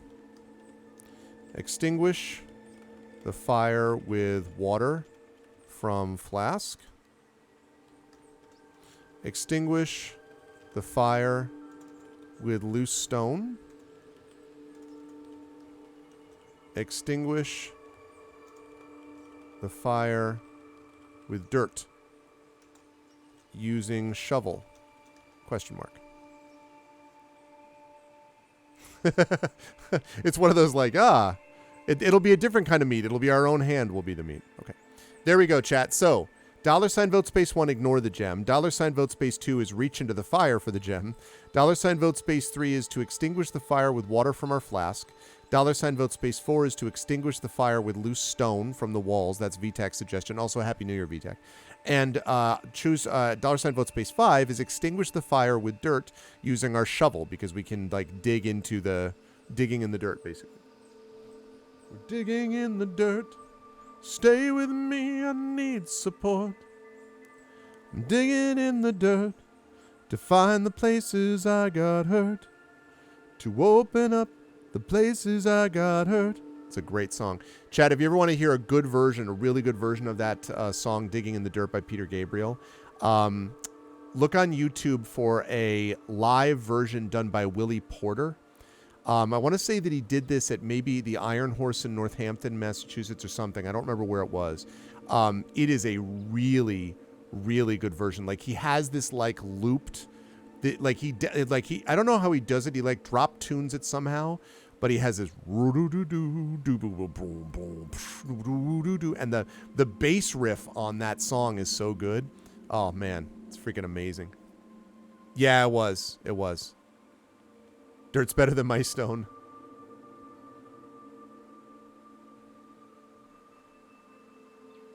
Water from our flask is code. Extinguish it using Emily the Invincible's root beer.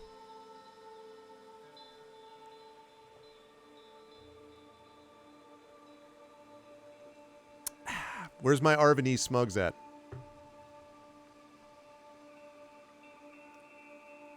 Spray it with Faygo. That is a waste of root beer. Actually, the other day, my mother-in-law made us, I apologize, Emily, ham, but used a glaze from a recipe that used a root beer glaze. And it was really good. I'd never had it before. And believe it or not, chat, I sacrificed one of my Virgils for this. She asked me, she's like, I know that this is sacrilege. Would you be willing to sacrifice a Virgil's root beer? I was like, yes, I will sacrifice a root beer for this thing. And it was actually really good. It was really good. Reminds me actually that I still have to have some of that Faygo. I've been saving because I try not to have a lot of sugar, so I've been saving it and I need to have it now that my Virgils are gone. Yeah, I just didn't think about it, you know. No, it was good. I was like, damn, that's good stuff. Okay. All right. All right, I don't even have to last call this. I think everyone wants to do this. Yeah, and I think that this is not hard to do. It's like 5 minutes. It's fairly loose dirt around here anyway. So I would say that without even having to make a check, we can extinguish the flame. And what we see is this. After extinguishing the flame using our shovel and dirt, you see a fiery red gem within the pile of soot and coals. The gem is so bright that it almost seems as if it is producing light, but it is not hot to the touch, and it certainly seems of some value. In fact, when we pull the heart out of the fire, you notice that the torso, because remember we got the torso of this thing, of the lizard thing, is hollow, And this gem fits directly inside the torso. So that might be 3 parts of the lizard statue. Because this gem fits right inside the torso. So we now have, I guess we'll call it, I don't know, a heart. Folk statue heart. Still don't have the feet, though. Or the legs, or whatever it is. Okay. All right. So, good stuff, chat. Well, now we have an easy choice before us. Because now that we've done all of this stuff, we can either go back to the east, where we came from, or we can continue on to the west. So, simple poll. $ vote space 1 is we go back east. $ vote space 2 is we continue exploring to the west.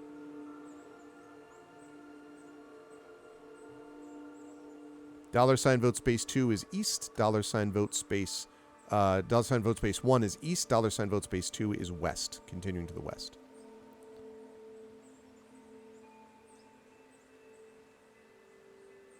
Oh, really? What is the Colin Kaepernick ice cream, Emily? I'm not familiar with that. What is that? I have never heard of that.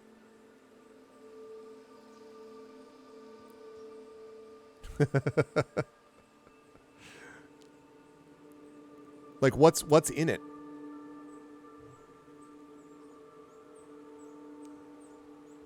Sounds badass.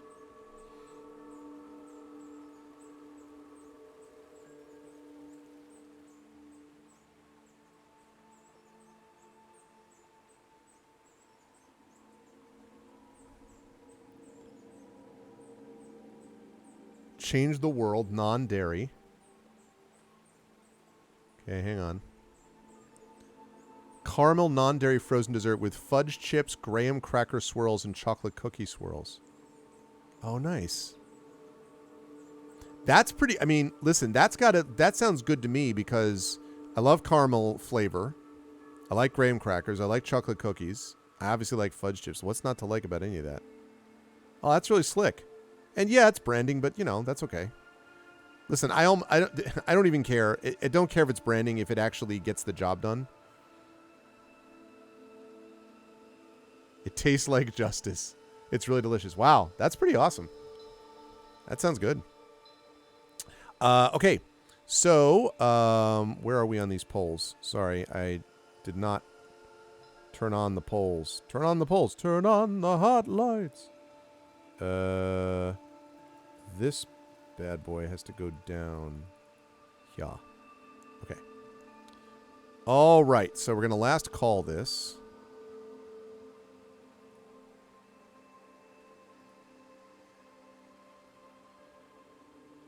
It supports his charity. Yeah. It's also super in coffee.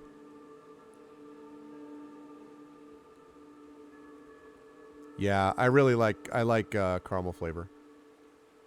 No, this is just $ vote space. No, if you've already voted, you're all good. I'm just last calling this so that people who have not voted gets a chance, Wispy. Yeah, exactly. Exactly. I mean, listen, you know, Colin Kaepernick was a Super Bowl quarterback. It is ridiculous that, you know, at this point, probably Kaepernick would not, you know, be effective anymore except as anything other than a backup. But there are still quarterbacks in the league who are not as good as Kaepernick would have been. Not a lot of them. I mean, like, as I say, most quarterbacks would be better. Kaepernick was not a superstar, but he was a competent, solid quarterback. And the fact that he didn't even get a job to play when people like Mitch Trubisky were on the field and freaking, you know, Zach Wilson last year and stuff like that is just unbelievable to me. Ugh. Okay. Joe Flacco. Right, exactly. The corpse of Joe Flacco. And as a Steelers fan, I'm here to tell you, Joe Flacco, one of the most overrated quarterbacks in history, parlayed one very good year into millions of dollars that the guy did not deserve. The statue known as Joe Flacco. Although he's now pretty much done. I can't imagine that. I mean, he may or may not stay like involved in the league for the next year or two, but he's pretty much done. Okay, so there we go. We're going to close this down. And good news, by the way, on the football front is Damar Hamlin. I don't know if people saw this, but the guy who had the heart attack literally on his heart stopped on the field has been discharged from the hospital. He's now home, not just from Cincy, but also from Buffalo. He's at home where he's rehabilitating. Really amazing. Was really glad to hear that. Yeah, it was very good news. I was glad to hear that.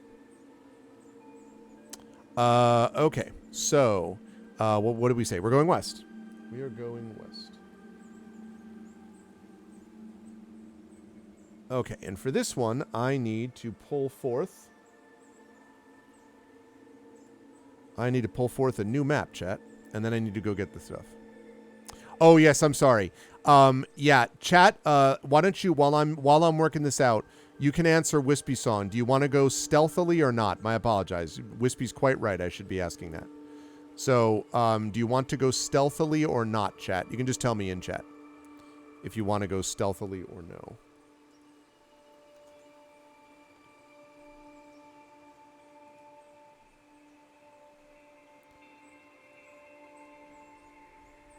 Finally, it is happening to me. Stealthily, I'm going. Stealthily. I need to find at some point. One of the emotes I want to do is like a stealth type of thing. So yes, roll for stealth, please. So we're going to make a stealth check, and that means that we are looking at D20. We're going to add 3. I don't think we're proficient in stealth, but let's see what we've got. And then I will pop up this map, and when we do this next vote, I will go get the glass so that Drew can see his gift.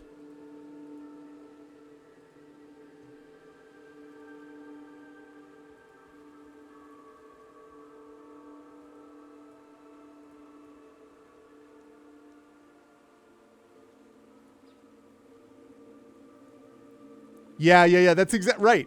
Exactly. Just especially the hood. I was just like sort of the gray shade version of Fifi. You know what I'm saying? D20 is heating up. So we've got a big old 8. We're getting there. Okay, so we're not super stealthy, but we kind of make our way to the west-ish. And we find ourselves here. Okay.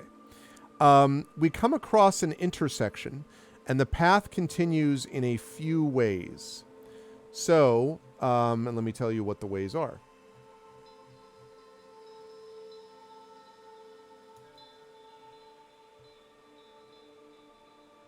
Okay, so to the northwest, so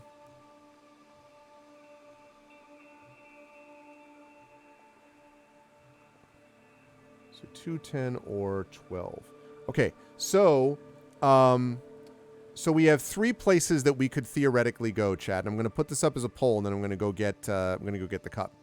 So we could go to the northwest. Now the northwest is going to bring us to a circle. So we have been to the northwest. The northwest is where we first entered the temple grounds. So we've already been there, and this is going to complete the circle if we go back to the northwest.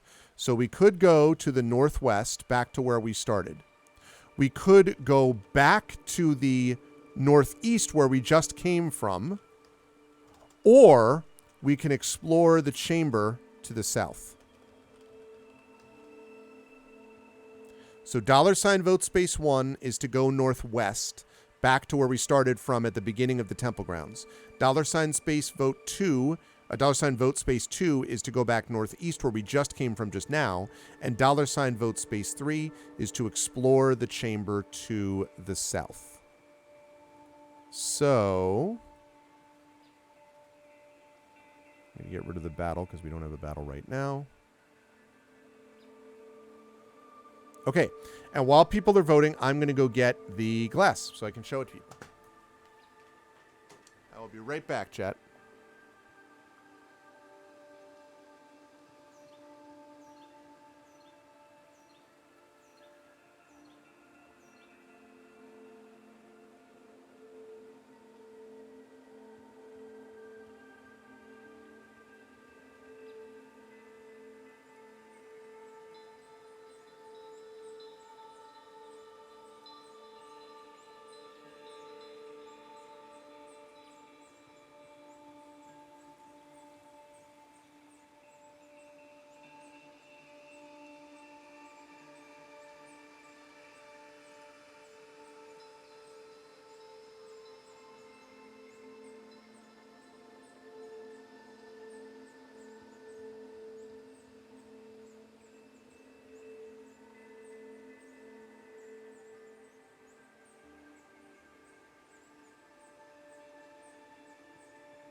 Okay. So here it is, and I will increase the size of my picture. Oh shoot, every time I do that. Darn it. Okay. Yeah.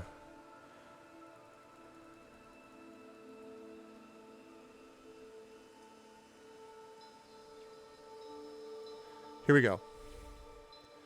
There it is, chat. Here is the glass, and as you can see, it definitively does have a 20 in it.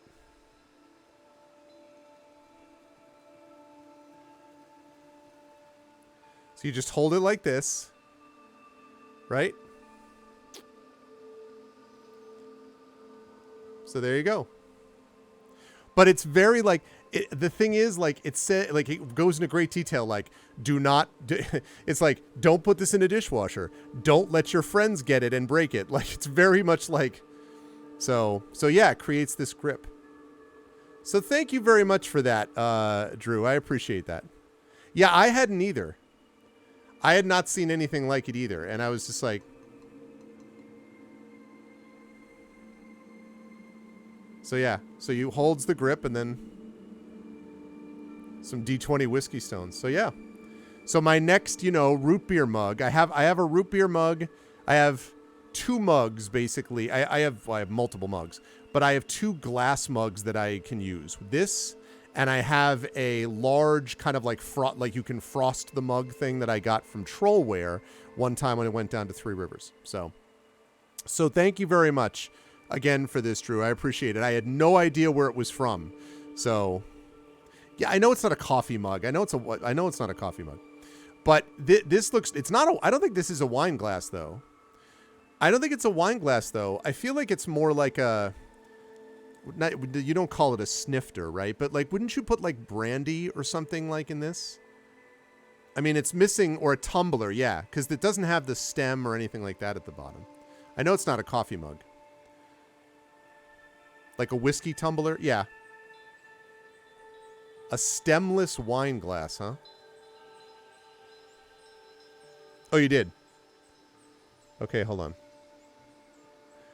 I saw this glass, thought I'd like it, giving you... Oh, well. Well, thank you, Drew, first of all, for that. Yeah. Operated by a father-son team. They do make a bunch of cool glasses, it looks like that. And and the thing is, like, this is one of those deals that I will always put my fingers around this, because I'm afraid if I just pick it up like this, like I'm going to be like, but imagine, and then if I get into a bar fight, right, I'm just like, I just switch it over to this, bam, you've been 20'd. D20 on the combat roll, you've been 20'd. So thank you very much for that. That's really cool, Drew.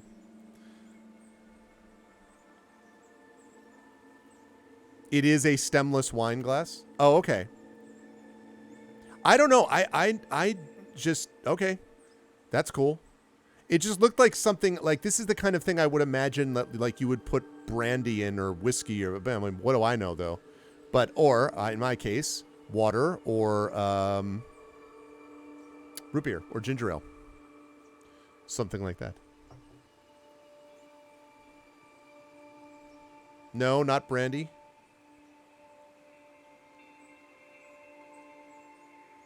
Any drink I prefer. Thank you, Mrs. Dunson. Thank you. Yeah, thanks very much for that, Drew. It always critical hits when thrown. Exactly. That's exactly right. Okay. Let me move that back down to where it came from. Good. Lovely. Okay. So it looks like we have decided to explore the chamber to the south. And I think that seems reasonable. Let's see. Oh, and did you say, did people say they're going stealthily? Are you trying to stealthily go? Yes, okay. So go ahead and roll stealth, Wispy.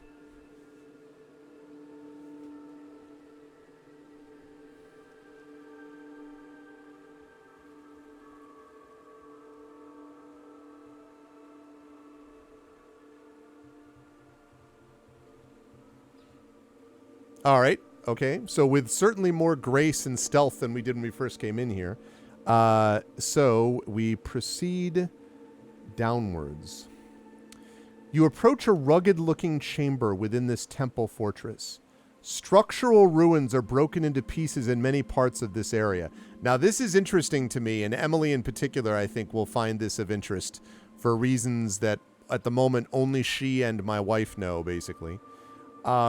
You see two large black cats resting on top of this debris, and they pounce quickly as you enter. These saw through our stealth. Two panthers, chat. We have to fight two panthers, which, as I say, is interesting for reasons that will become clear if you read the sequel to Grey Shade called Renegade. Murder mittens. All right, let's come up with a... I guess we can do this one. Yeah. Okay. So let's fire up the battle thing here.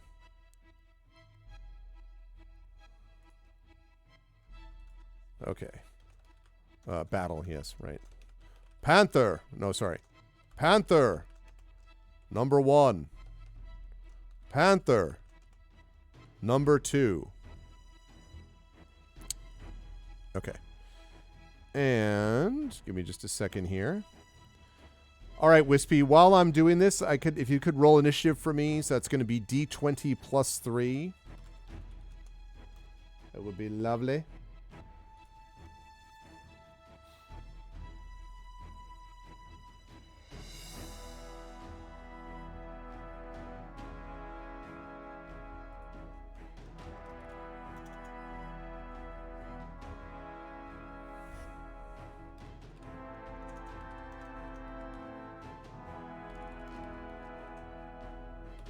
Are the panthers made of vibranium? And they look at me and they go, and as you can see, I am not dead. No, they are not Black Panther. But then who is really? That's how we roll. That's how you roll initiative. All right, let's see how they do. As you can see, I am not dead.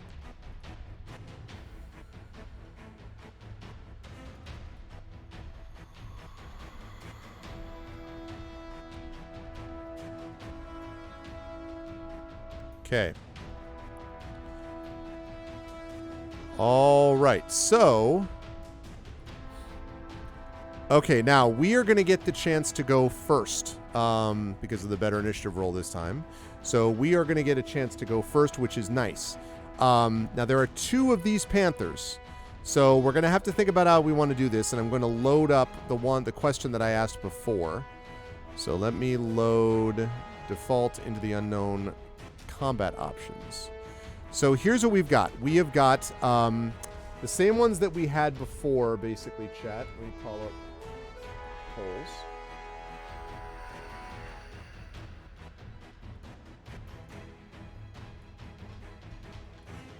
There we go. Okay, so we've got 2 options, or I should say many options, not 2 options. It's ridiculous. We've got tons of options. We can attack.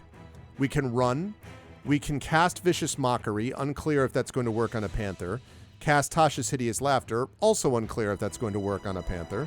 We can cast Thunder Wave, which did work very well last time. We do have, I think it's 2 first-level slots left, so we do have enough to do that if we wanted to do something like that.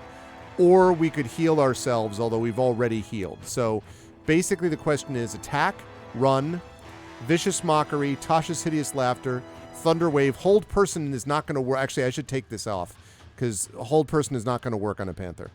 So let me take that off. So instead, we've got attack, we've got run, we've got cast Vicious Mockery, cast Tasha's Hideous Laughter, cast Thunder Wave, or heal. So that's what we've got. $ vote space 1 to attack, $ vote space 2 to run, $ vote space 3 to cast Vicious Mockery, $ vote space 4 to cast Tasha's Hideous Laughter, $ vote space 5 for Thunderwave, and $ vote space 6 for heal. Once again, the only thing that we have that works on 2 at once would be theoretically Thunderwave. Might not be as effective as last time, but it, would affect 2 creatures. So.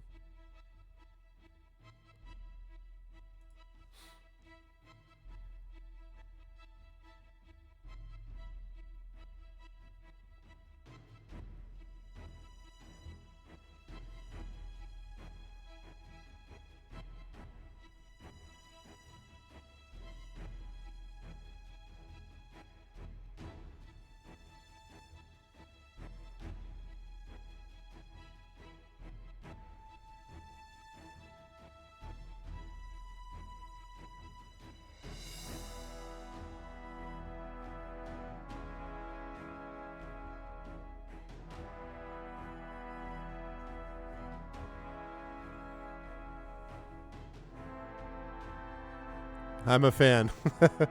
Yep. Yes, that's quite possible. That's quite possible. What do you think, chat? $sign vote space 1 to attack. $sign vote space 2 to run. $sign vote space 3 to cast Vicious Mockery. $sign vote space 4 to cast Tasha's Hideous Laughter. $sign vote space 5 to Thunderwave. $sign vote space 6 to heal.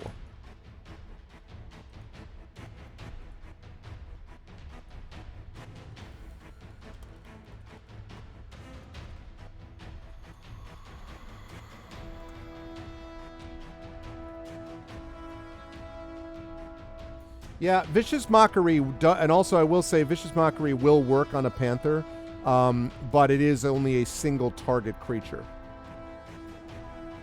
So, for what that's worth.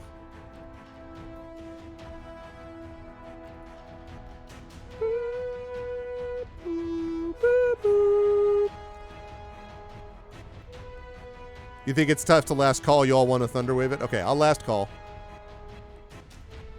Thunderwave is really useful for these things where you're dealing with 2 creatures. I mean, there's no question about that.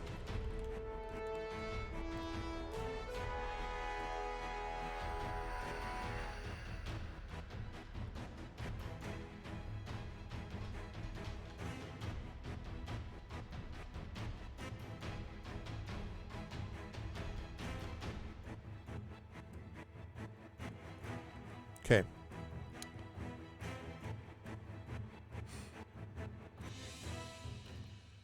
I'd row them behind the ears and right up in the shoulder blades.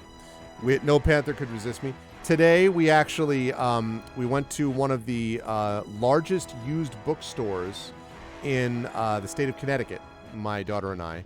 And so this thing is like right out of Central Casting in terms of like if you wanted the definition of what a used bookstore looks like, it's like this, like old dusty books, very quirky, kind of odd, that sort of thing.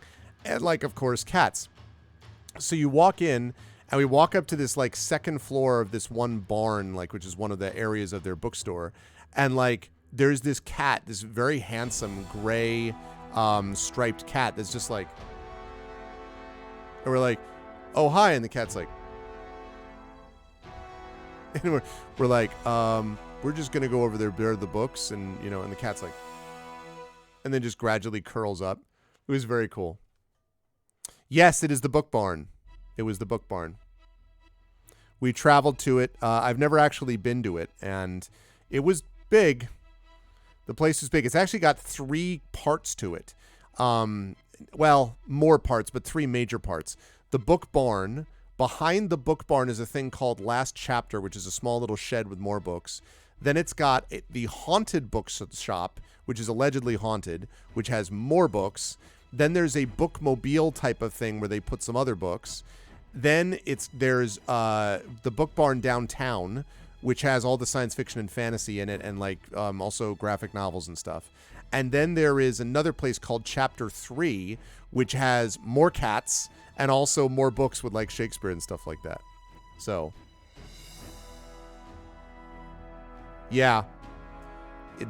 Supposedly the biggest one in Connecticut. I used to go to a bookstore, a used bookstore in Canton, but where I grew up, but I cannot remember for the life of me what the name of it is. I actually have a number of my game books, my Fighting Fantasy game books came from that bookstore, and it was pretty small.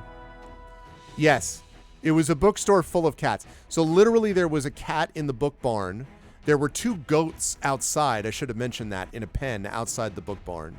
And then there were 3 cats inside the chapter 3, which is another like totally different building where they have more books. Yeah. I mean, and also it's one of those things where it's like it's allegedly alphabetized, but you're like, and they have a lot of like overstock books. They have like, they must have had 15 books of Stephanie Meyer's work, like in the shelves above and everything. They've got to have hundreds of thousands of books. Yeah, it was very cool. My daughter got 2 books, I believe. So it was very cool stuff. And of course, the fact that it had goats was really all she needed, because goats, which are her favorite animal. Okay, so it looks like we are casting Thunderwave. All right, so we're casting Thunderwave. We're going to see whether or not they can make their save. Last time we used this, they did not make their save.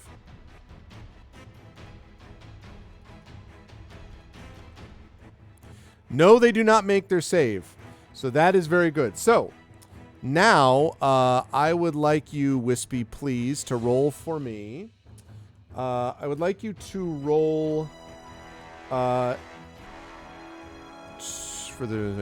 would like you to roll, please, 2d8, and we're going to see how much damage gets done. Good stuff.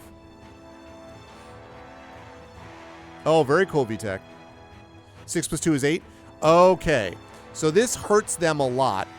This hurts you. Neither one is dead, but they are definitely, both of them are both quite hurt after being hit by that thunder wave. Let's see.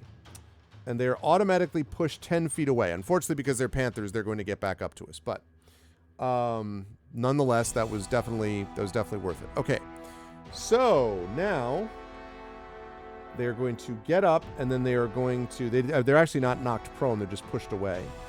Then they're going to move and attempt to pounce on us. So they're going to attempt to hit us. So first roll for the panther is going to be... God damn it. So 14. That's enough to hit us. And the second one is also enough to hit us. That's not good. Okay. So...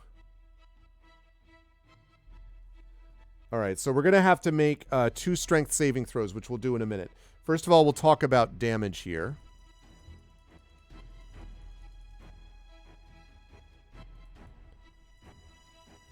All right. All right, between the two of them, they do 9 points of damage because both of them connected on their claw hits. And now we have to make 2 strength saving throws to keep from being knocked prone. So... Oh, really? A faint and go with a fear of heights. Oh, man. Yeah, this is not so hot. We may need to heal this next time. Or just make sure we hit him with another Thunder Wave, because we do have 1 left. We have 1 first spell slot left, and we may need to do that to get rid of both of these. Either way, we need to make 2 strength saving throws. So, what we need here is 2 20-sideds. Nat 1 and 11. Well, we got knocked down then. We got knocked down, but we got up again. Okay, so we are now prone. We have to scramble to our feet, which I'm not even going to ask chat if we're going to do. Let me recommend that we not sit there while freaking, 2 panthers are above us. Oops. Okay. And let's get above here. So, chat, both of the creatures are hurt. Both of the creatures are hurt. Very hurt, actually. But we also just got hit for a lot. So, the question is, I'm going to open up the poll again. Do we attack? Do we run? Do we cast Vicious Mockery, Tasha's Hideous Laughter? Do we cast Thunderwave again? Now, that'll be our last Thunderwave. It's our last first level slot, but it might get rid of both of them. Or do we heal? What do we want to do, chat?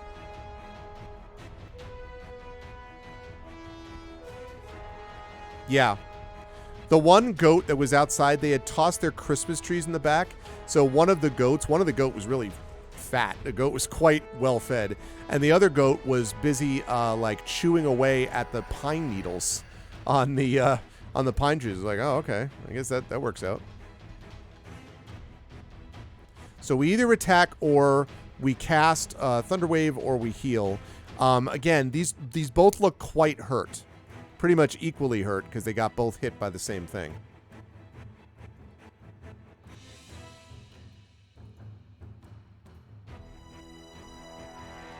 But if we're not going to heal, we better take this thing down.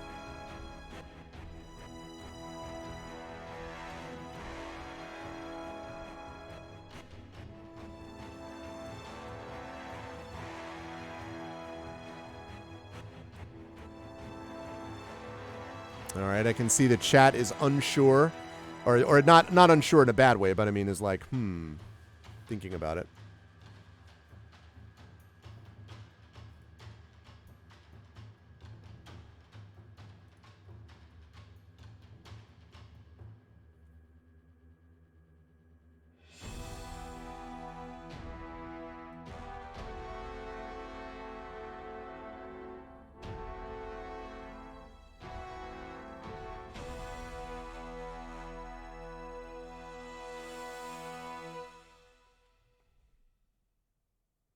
We are considering.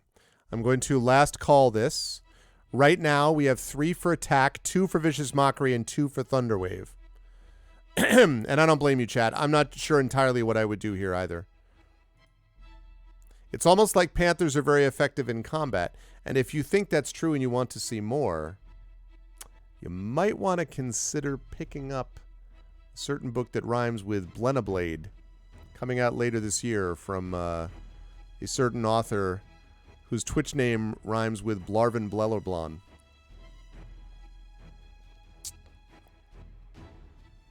And whose work has been edited by an award-winning guest of honor editor. It's true, too many bees.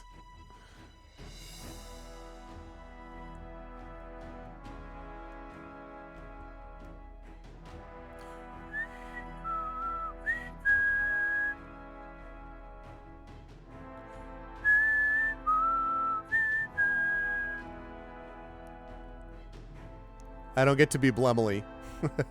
You must be that well-known author, Marvin Belladon. I've been taken out, Marvin Belladon. Blarbin Blubberon. I love his streams. No, I don't know why, Arunel. It just seems like, I don't know. Darvin Delaron. I don't know. I don't actually know why I use B. I should just change with it like Zarvin Zelaron.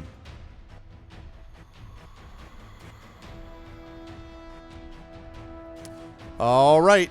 Going once, going twice. And sold. All right. We are going to attack. So, I don't think it matters. I'll just assume that we're attacking Panther number 1. So, let's have... It could be Memories of the Bee book. Yes. I did have Dr. Seuss as a kid. That's true. Maybe that's why. Okay. I would like you, please, Wispy, to roll a... Right. So, now we've got... as a reminder... We have the rapier, or we have the +1 longsword. The +1 longsword.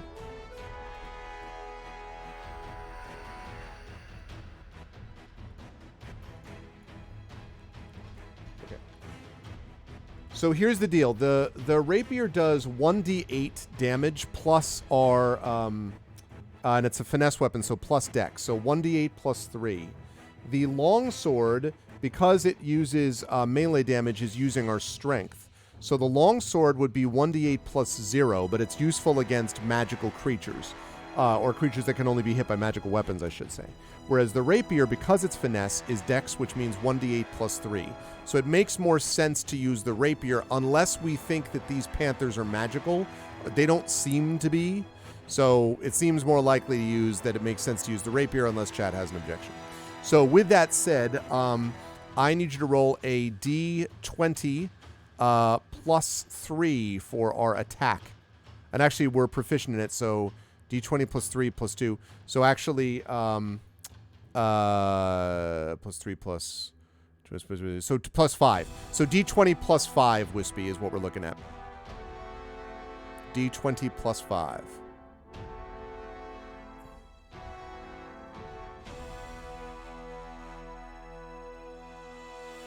4 plus 5 is 9. Well, let me look up their AC. I don't think that's going to be enough. No, it is not. Clean miss. All right, now the good news is they're not going to pounce because they're right on top of us now. So I imagine one of them is going to try to claw and one of them is going to try to bite. So let's see how they do. The one critically misses with the claw. And the other critically misses with... Oh, wait. No. That's because I'm rolling a 1d4. Hold on a minute. Hold the phone. I was like, wow, those are terrible rolls. And I was like, oh, that's why. That would explain why. Let's try that again. Okay. Okay, one rolls a 9. That's the first one. But the second one rolls a 16, which is enough to hit us. And that's a claw was the second one, which is good because it's not as strong. And they're not going to knock us prone on this one. So, let's see what damage it does. 4 points of damage. So we're now down to 6 hit points, chat. Yeah, I know, seriously. Friday the 13th. What was I thinking about?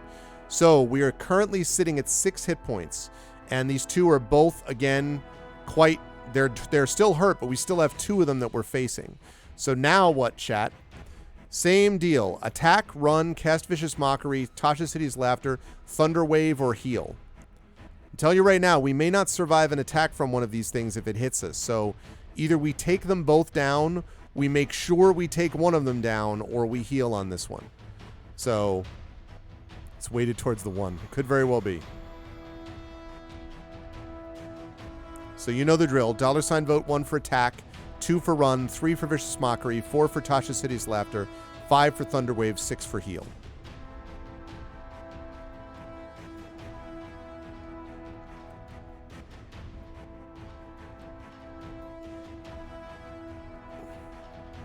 And then we're going to have a tough decision. Well, maybe not a tough decision, actually.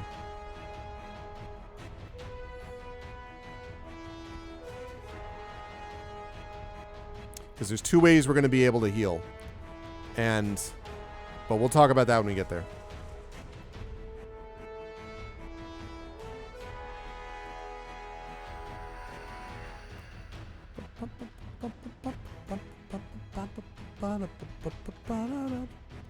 Right, I'm going to last call this. Right now, it looks like people are looking at heal as that option.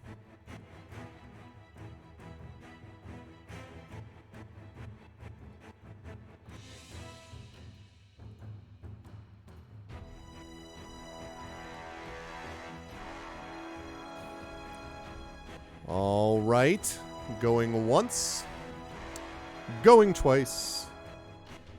Heal it is. Okay, so we are going to heal. Now, chat, we have a bit of a decision to make here, though, because we have 2 ways to heal, but I want to go through this. So one way to heal is with Healing Word. And Healing Word would use up our last... Could use up our last first level spell slot, although we have a way to get around that, which I'll explain. So Healing Word normally does a total of 1d4 plus our spellcasting ability modifier, which is Charisma, which is 3. So it would heal 1d4 plus 3. If we do that, though, we will have used all our first level spell slots. However, there is an alternative. We could also cast Healing Word at 2nd level, because if you cast it using a spell slot of 2nd level or higher, the healing increases by 1d4 for every spell slot. So instead of being 1d4 plus 3, it would be 2d4 plus 3. We would no longer be able to use Hold Person or Shatter, but we would be able to still use Thunder Wave at 1st level, so we could do that. However, we would have run out of 2nd level spell slots because we only got 1 of those. Another option that we've got is we could use our Scroll of Cure Wounds at 2nd level. That's what it is 2nd level, which is 2d8 plus 3. That will take a full action, as would Healing Word and these other deals. And actually, Healing Word is also a bonus action. So if we so basically what this breaks down to is we have 3 options. Heal using Healing Word 1st level slot. That is a bonus action, so we could also get in an attack this turn. We could use Healing Word at our second level slot, but that will be our last second level slot if we use it that way, okay? But it will also heal more. Again, it's a bonus action. Or we can heal using our Scroll of Cure Wounds, which obviously doesn't use up any slots. And I want to actually double check quickly.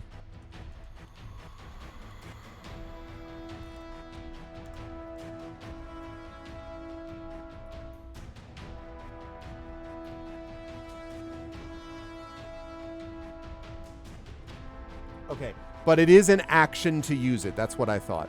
It is an action to use it. So there are your choices, chat. So we can heal using Healing Word at first level. That's a bonus action, so we would heal and get an attack. We can heal using Healing Word at second level, which would heal more, but it would use up our last second level slot, so we wouldn't have Hold Person or Shatter later on. Also, it would be a bonus action. Or we could heal using our Scroll of Cure Wounds, which does the most healing and doesn't use one of our spell slots, but it will use up an action. So with that said, chat, what do you want? Oh, wait, I made a mistake. Sorry. Wrong poll. That's the poll I want. Sorry about that. So heal using Healing Word, first level slot, bonus action. Heal using Healing Word, second level slot, bonus action. Or heal using Scroll of Cure Wounds. Remember, if you use Healing Word, either first or second level slot, you're going to use up that slot. And we may have another combat that we have to deal with later on where we might want Hold Person or Shatter. So I'm just letting you know that it's like not an automatic either way. That's why this is tricky, and that's why I'm glad you're making the decision, not me.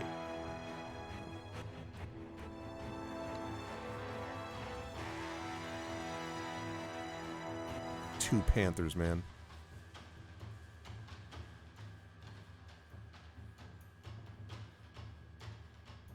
Yeah, this is an interesting call. I could literally see this going either of these three ways. Any of these three ways work. You followed up. You can change your vote if you want, or you can stick with Emily. There's definitely, Emily's a good person to follow. So you could definitely do that, but you could also switch if you want.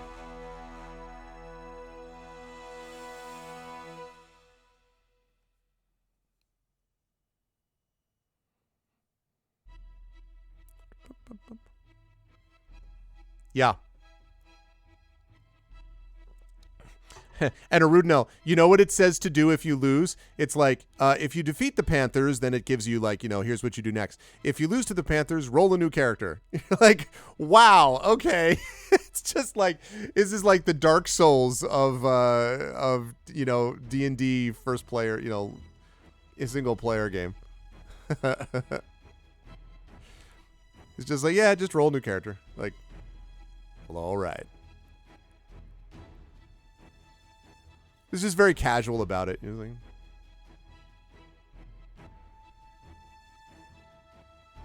choose your own adventure. Roll a new character in case of death. Yeah, basically. I am very happy about the way this thing is put together, though. I like the maps. I like the premise of it. And I like... There's just cool stuff that can happen down the line, too, so I like it.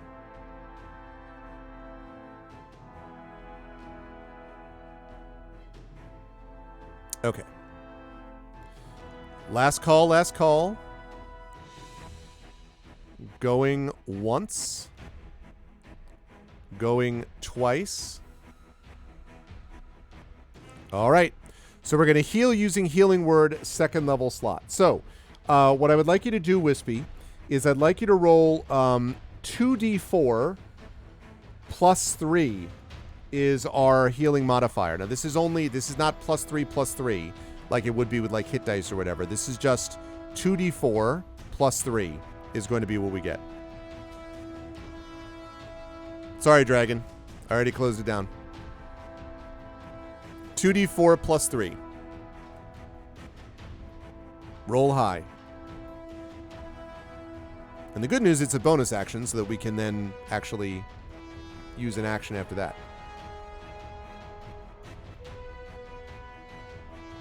Ugh. 4 plus 1 through. Well, we did get the 4 on the first one, so I guess that works out to the average. Yeah, that's okay.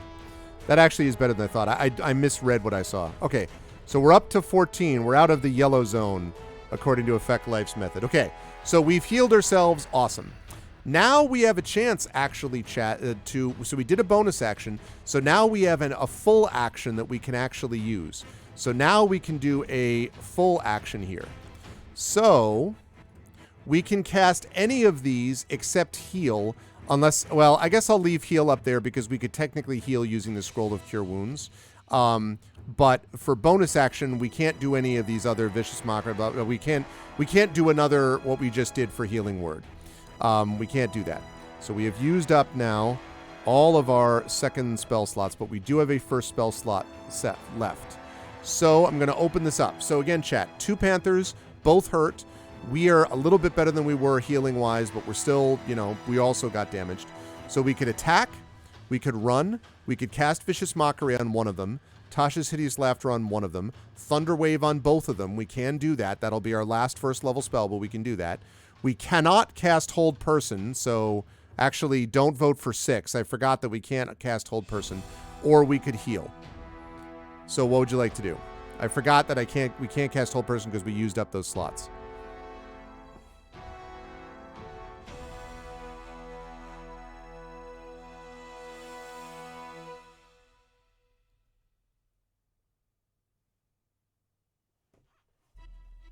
Two Panthers. 2 Panthers, 2 Panthers. 2 Panthers. 2 Panthers. 2 Panthers. 2 Panthers. 2 Panthers. 2 Panthers. 2 Panthers. Okay.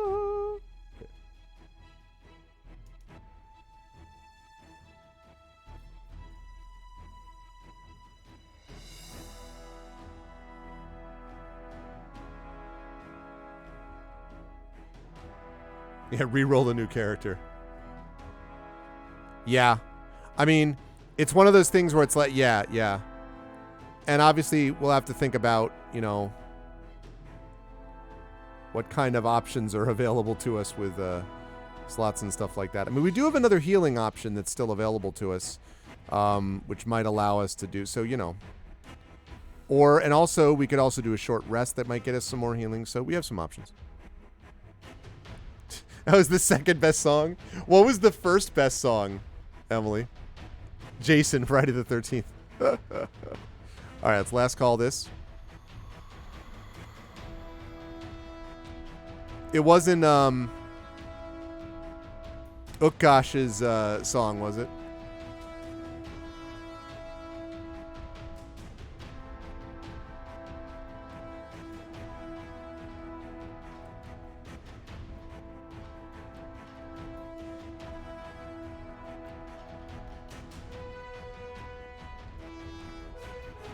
All right, going once, going twice. Okay, Thunderwave time. So let's see. I once again attempted to roll when I needed to not do that with that one. Okay. Okay, neither one. Okay, that's good. Neither one. We've been very lucky that none of the creatures have saved yet on Thunderwave. Oh, if I'd sung Ukasha more than snippets. Fair. Okay, so neither one is saved, which means they are going to take the full measure of our Thunder Fury. So what I would like you to do for this, Wispy, please, is to roll 2d8, please. 2d8. And that was our last spell slot.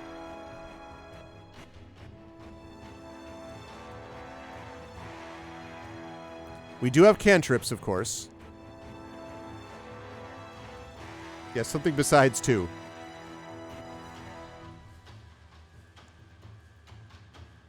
Better than 2. Ah, 11. That's more like it. See? All right, yeah, that is more than enough to destroy both of these Panthers.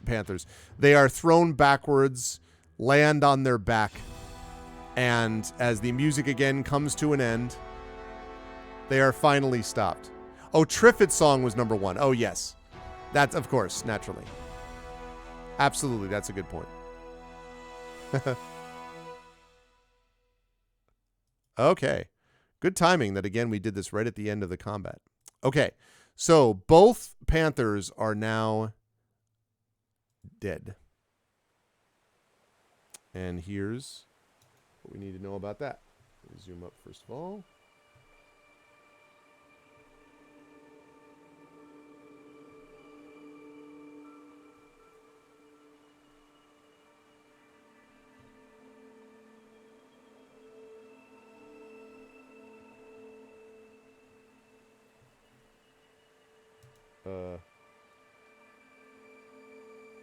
There it is. I was like, where the heck is my thing? Okay.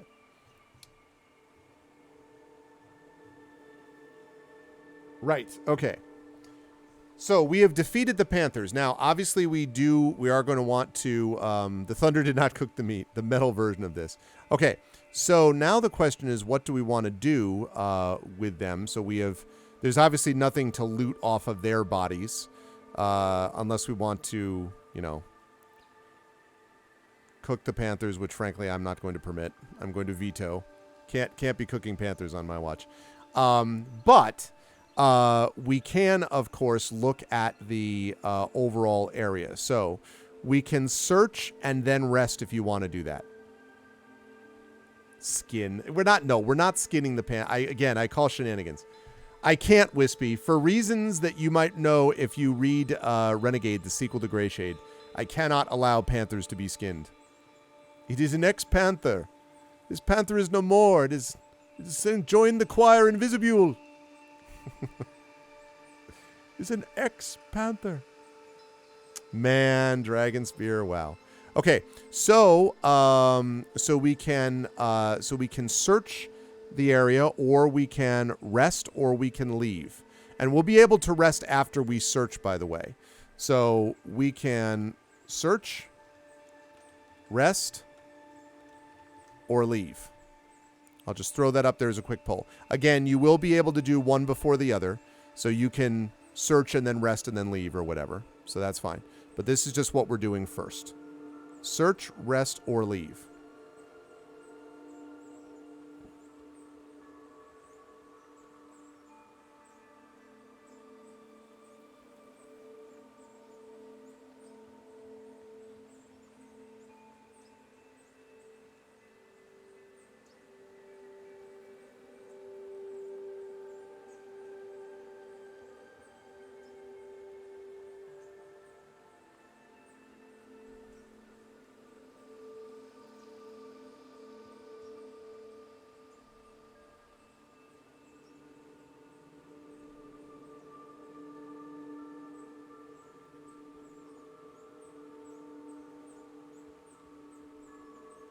Search, rest, or leave.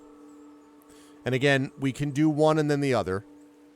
If you rest, there is a possibility of, a creature coming across you, but we probably are going to have to do that a little bit to heal anyway.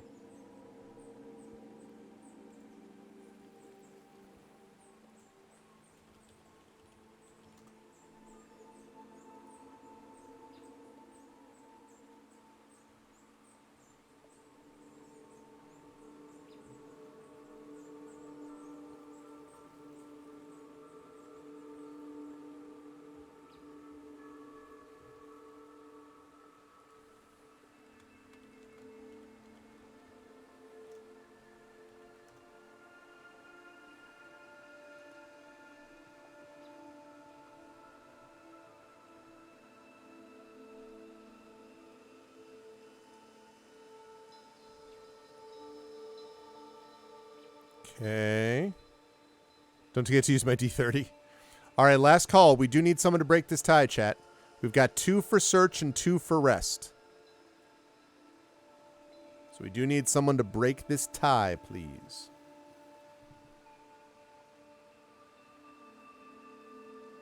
We must break this tie.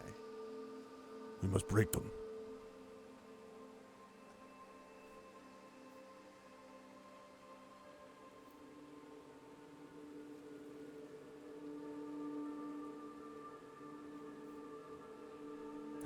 Suddenly everyone's like, wait, we have to rest. let's not even talk about it. All right. Let's not even think. Okay. We need to rest. Okay, going once. Going twice. Okay.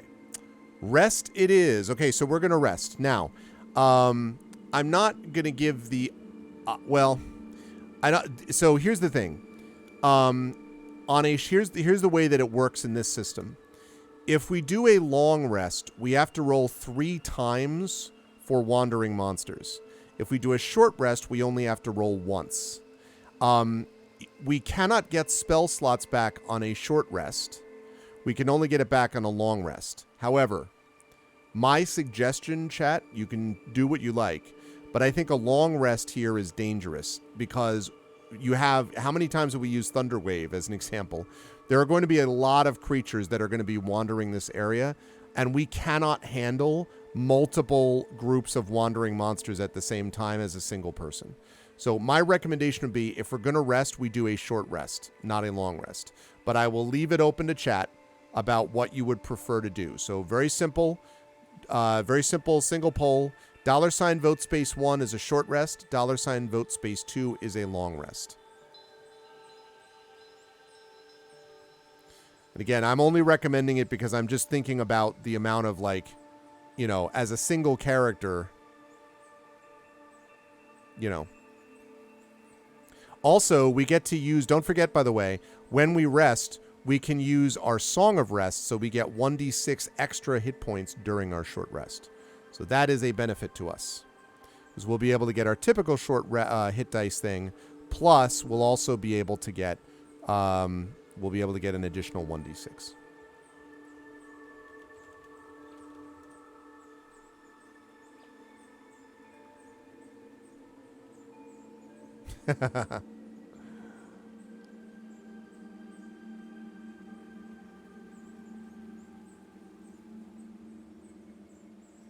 All right, we're going to last call this.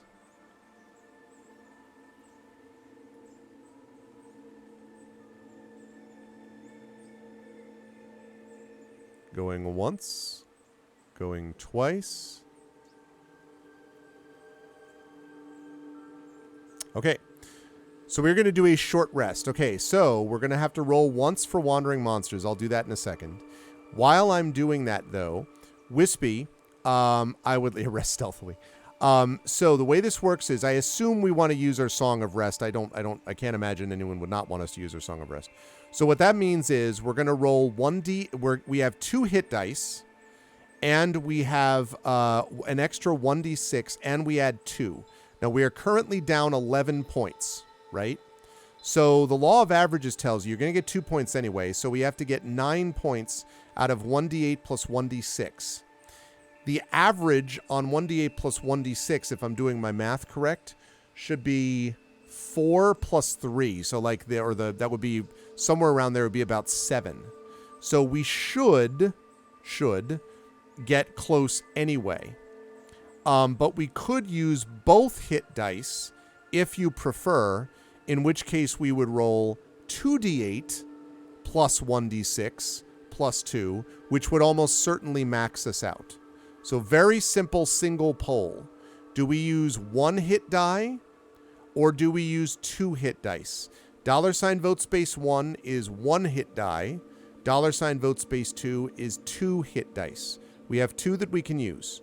So $ vote space 1 is 1 hit die. $ vote space 2 is 2 hit dice.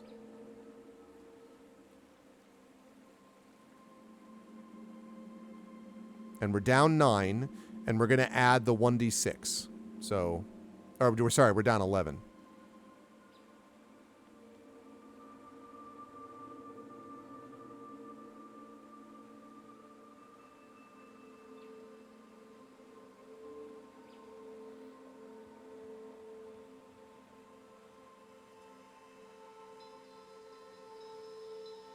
Sure. So the way this works is it's pretty simple, Wispy. So for this on a short rest, we're going to be rolling hit dice to heal. We could also use, I guess, our Scroll of Cure Wounds, but it doesn't make much sense. If we're resting, we might as well be resting and not using up our scroll. So the way that works is you get 1 hit die. We have D8 is the Bard's hit die. We have 2 of those remaining to us. So we can use 1 or 2 of those. So we either roll 1d8 or we roll 2d8. When we roll 1d8 or 2d8, we're going to add 2, because that's our Constitution bonus, to each of those rolls. And we're doing Song of Rest, so we get an additional 1d6. So if we use 1 hit die, it's 1d8 plus 2 plus 1d6. If we use 2 hit dice, it's 1d8 plus 2 plus 1d8 plus 2 plus 1d6. And we're down 11. Make sense?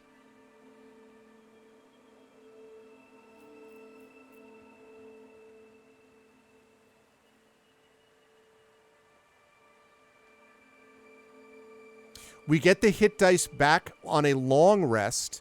We get half of our hit dice back. Sometimes events in the game also give you hit dice back. And obviously, like between adventures, like between big segments of the adventure, we get our hit dice back. But we're not going to get hit dice back after this until a long rest, and then we're only going to get half of them back. Now, we have 3 hit dice, I think, at level 3. We've used 1 of them already, so we only have 2 left. So we would only get... I actually don't know if it's rounded up or not. I think it probably is either... I don't remember if it's rounded down or rounded up. I'm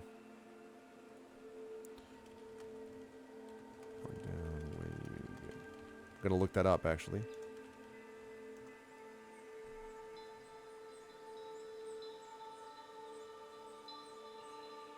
Round down. Round down. So we would get 1 of them back. Now, when we get up to like level 4, when we get up so that we have like 4 hit dice, round down means that we'd be looking at 2. But right now, because we're level 3, it would be 1. So we would get 1 hit die back on a long rest. Again, between adventures is a different story. Okay, last call, chat. Last call, last call. Get your votes in. 1 hit dice, 2 hit dice. And then we have to do the search for wandering monsters, which I will do.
I think Sanderson's a very good world builder, and a good professional writer. I have not read Words of Radiance.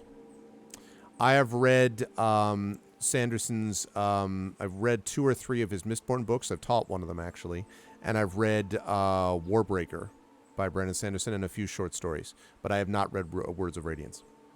Have you? I am not. I mean, I know about it, of course, but I have not read it. Okay, so we're going to use 2 hit dice. Okay, so what that means is, Wispy, I need you to roll 1d8, and then we're going to add 2 to that. 1d8 again, and then we're going to add 2 to that. And then we roll 1d6. Oh, what did you think of it, Emily? So 1d8 plus 2, 1d8 plus 2, 1d6. Rated higher than Tolkien. Well, I mean, Sanderson is not as good a writer, and that's nothing against Brandon. Brandon would admit that himself as a prose stylist. Tolkien is better. But Sanderson is very much a prose pro, and God knows he's prolific. So Brandon is kind of a machine. It's on Goodreads. Yeah. You also have to remember, Brandon Brandon is also benefiting at the moment from the at least an author, actually a fantasy author, finishes his work syndrome. So like if you look at the, situation with Pat Rothfuss or with George R. R. Martin or whatever, and then you look at Melanie Ron, and then you look at the situation with Sanderson, like he gets that benefit as well. Oh yeah. No question about that. I'm sure it is. Okay, so 5 plus 2 is 3 plus 2, 5, so a total of 15. Very nice. Very nice. Okay, so we used up the hit dice, but you got maxed out, so that's good. So we are now down to 0 hit dice. However, we are sitting at maximum, and that's good. So good stuff there. Now I'm going to roll and see if there is a wandering monster that is encountered.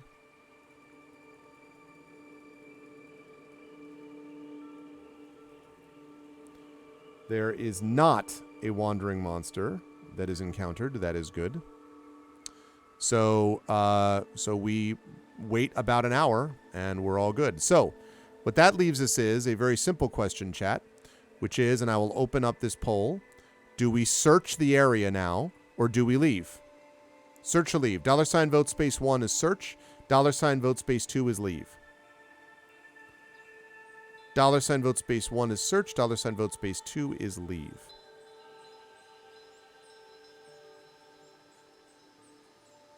Yeah, I think that's a good way to summarize actually a fair bit of Brandon's work, actually, Emily. Mistborn, though, I will say, the first Mistborn book is very gutsy. What it does actually, and I'm not going to spoil it for anybody, but what it does is brave, I actually think. Now, of course, if Brandon were to write that same book now, there wouldn't be any real risk to him because of his rep. But at the time, like his work does not have much of a sense of humor, I think is a good way to put it. And there's nothing against that. Like, I mean, there could be moments of humor and levity, but Tolkien also did not have a huge sense of humor in his writing, but there were certainly moments of levity, and there are moments of levity that exist in Sanderson as well. But Mistborn is a brave, gutsy book in a lot of ways. Okay, I'm going to last call this because I imagine most people would want to search. It seems logical. Here feet. Yeah. You're trying to find the damn feet. Find the feet. Well, let's see if it happens. Okay, $ vote space 1 is for search. $ vote space 2 is for leave. Last call. And... okay, so we are going to search. So most of what you find here, according to... hold on, I got to find it. There we go. Most of what you find in this spot is not much of value. There's some rotting meat of unknown animals. There's some grass that obviously the Panthers were using essentially to rest on. But underneath the rotting meat and the grass, you find a jade figurine of 2 legs, which fits perfectly. So we now have head, torso, heart, that fits inside the torso, and legs. So we have now found the legs, chat. Lizard, folk, statue, legs. So the statue now fits together. So with that said, now the question is, do we, because we've explored all the rooms in this place. So basically I'm going to make this a very simple poll again. Do we go try the legs on the pedestal? That's $ vote space 1. Do we try the statue on the pedestal near the temple? Or do we do something else? So $ vote space 1 is try the statue on the pedestal. $ vote space 2 is do something else. We've constructed the full statue in Legends of the Hidden Temple. Now we must find the arms. It's possible, Wayman Wolf. Also, how you doing?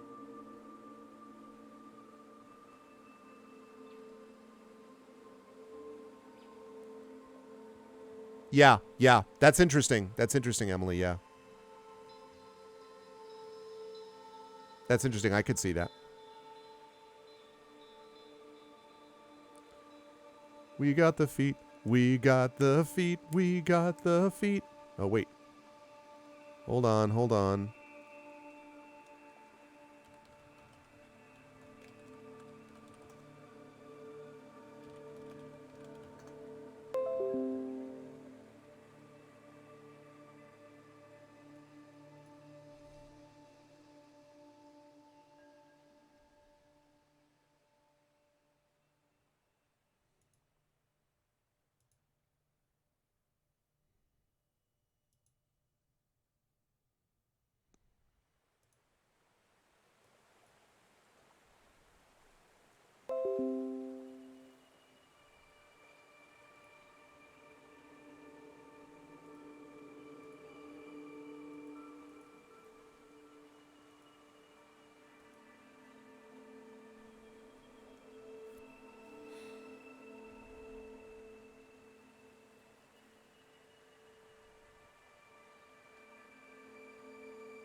Okay.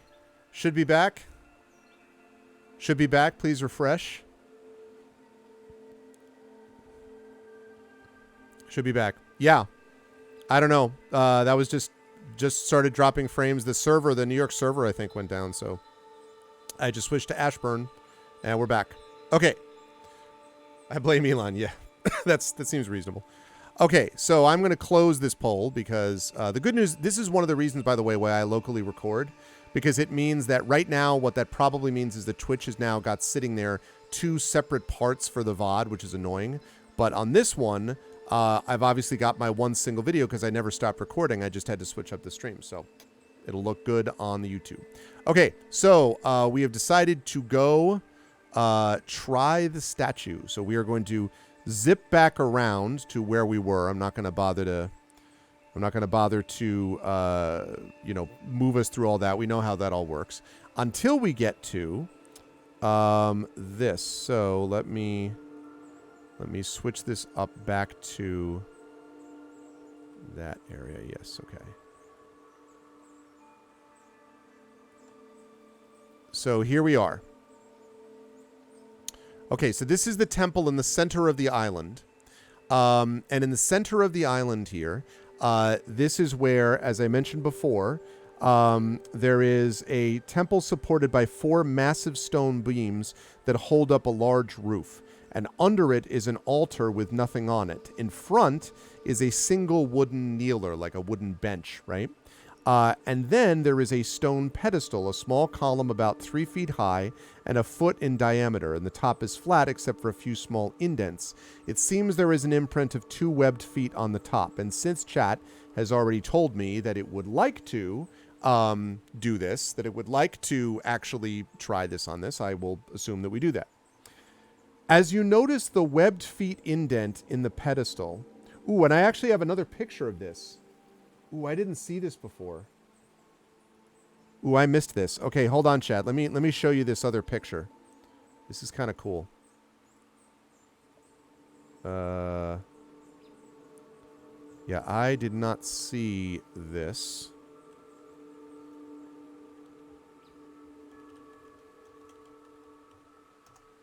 So let me show you this other picture here.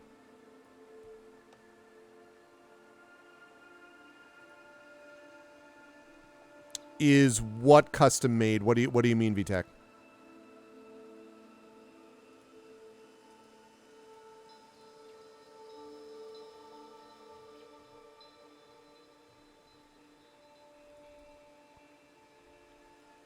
This whole the whole adventure? The whole adventure is Into the Unknown, which is done by I need to find the author again, but Pacesetter Games released it. I actually backed this originally on Kickstarter a couple years ago, and it is pretty cool, I think. Okay, here we go. So this is another shot of that temple, chat. Here's what it looks like,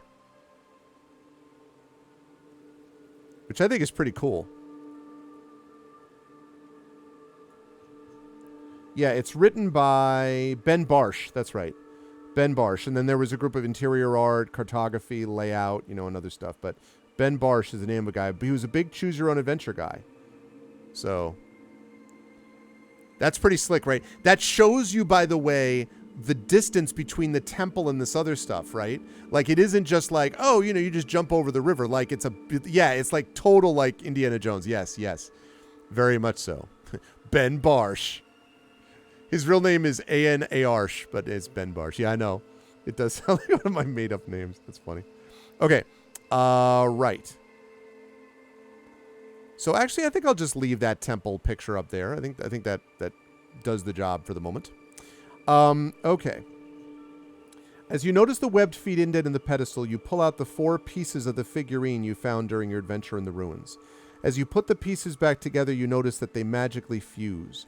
The head and legs attach to the torso, and the fiery red gem inserts itself into the torso as the heartbeat of the relic. You place the relic on the pedestal, and you can see clearly into the center temple as if a force field had dropped. The massive columns still support the roof. However, the altar is different. A mess of sacrificial objects are atop it. A robed human male stands behind the altar. He seems calm as you notice his presence.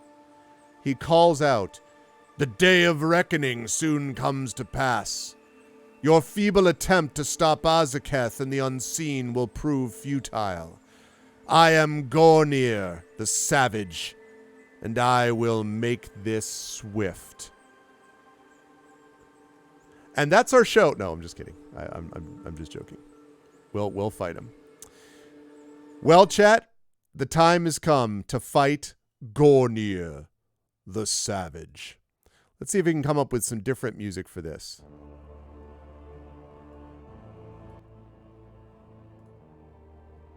Gornir the savage. Gornir the savage. Okay. So, his name is Gornir the savage, and he is not happy. So I'm going to... so let me have you roll initiative for me, please, Wispy, whilst I check this out. This is a unique creature. He has unique statistics. This is not just any savage. This is Gornir the savage. He's wearing leather armor, by the way, underneath his cloak, incidentally. But at least there's only one of him.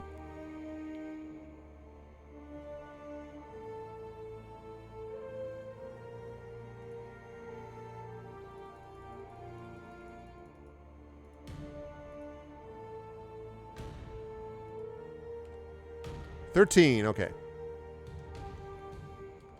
Reroll the card. Okay. All right. So we get to go first. Okay. So Gornir is there, and he springs forward to face us. He is here with the scimitar. So now the question is, chat, how are we going to deal with this dude? Now, we are out of spells, so that makes that question easy. I actually guess I guess this first poll is very simple, because we can either attack or run. We can't heal because we're maximum health. We can't well, that's not true. We could cast, that's not true. We could viciously mock him. So I take that back. So we could attack, we could run, or we could cast Vicious Mockery because that is a cantrip. Attack, run, or cast Vicious Mockery.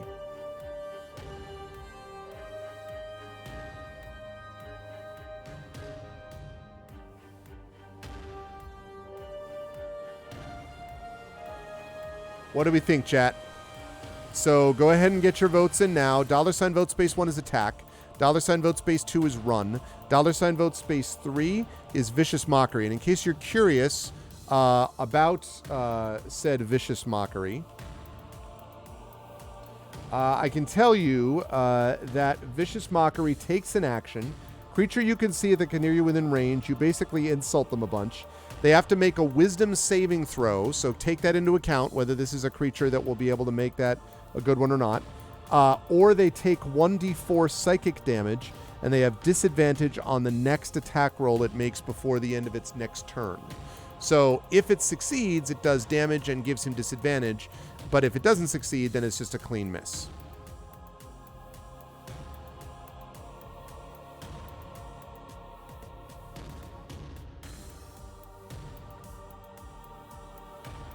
Very dramatic for Gornir the Savage. He throws back his head and laughs. I'm going to say that this guy looks like Lord Blackwood from the Sherlock Holmes, the Robert Downey Jr. and Jude Law Sherlock Holmes movie, which I loved. So he looks a little bit like that guy. There never was any magic, just conjuring tricks. Please recognize we want to diss this guy. No, I accept that. I too wish to diss him.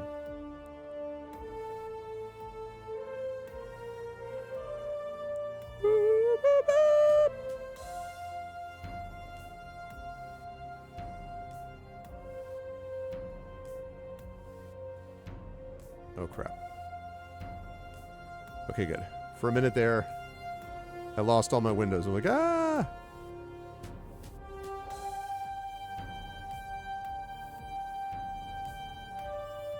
You look like you're looking out both eyes through the same hole. 2 panthers! The Colonel's asking for your chicken. All right. We've last called it. So there we go. We have cast Vicious Mockery. Now the question is, will it work? Will Vicious Mockery work against this guy? Okay, so we viciously mock him, and he says, "You will pay for your lack of vision," after we have viciously mocked him. And he's like, pulls out from the villain playbook, and he is indeed viciously mocked. At least this time he's viciously mocked. So, Wispy, I need you to roll 1d4, please. Just 1d4. He's going to take 1d4 psychic damage, and he will be at disadvantage as he attacks us.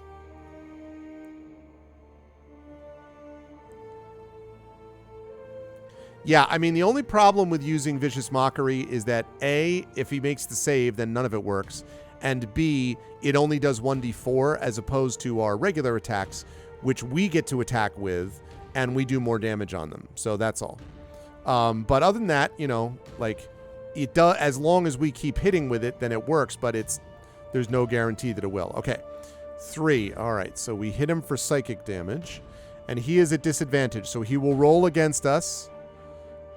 And let's see. It's +4. So it's 11 or 7. Well, both of those are pretty bad. So he's going to roll with a 7. He misses us completely. All right. That brings us back to the second round. So he has now been hit. He's slightly hurt. He still looks fine, but he's slightly hurt. And now we're back up to the second round. And now everything is even again. So attack now, run, or cast Vicious Mockery. Now again, Vicious Mockery gives disadvantage if it hits. But we, every time we do that, we're not doing more damage to him. So just letting you know there's good parts to the Vicious Mockery, but it's also, it's just one-on-one, there are some limitations as well. So just keep that in mind. Because he's back to having, like, no emotion or no reaction after he has been viciously mocked. I love the fact, by the way, I've always loved the fact that Vicious Mockery does any damage. He's just like, oh, how dare you? I need to show my polls on here, don't I?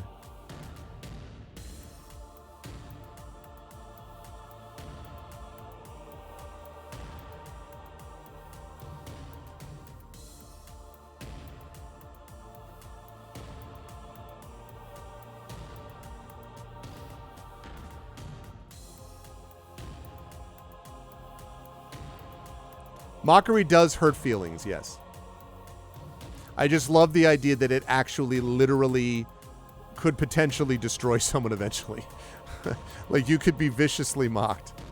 It bites the psyche only lightly, but bite it does. The classic defeat a dragon, finish them off with vicious mockery. There's a funny XP to level 3 video, actually, about viciously mocking as the last attack on a dragon. All right. Looks like we're going for attack. Yeah, really? Mockery would have more damage. Would be faster.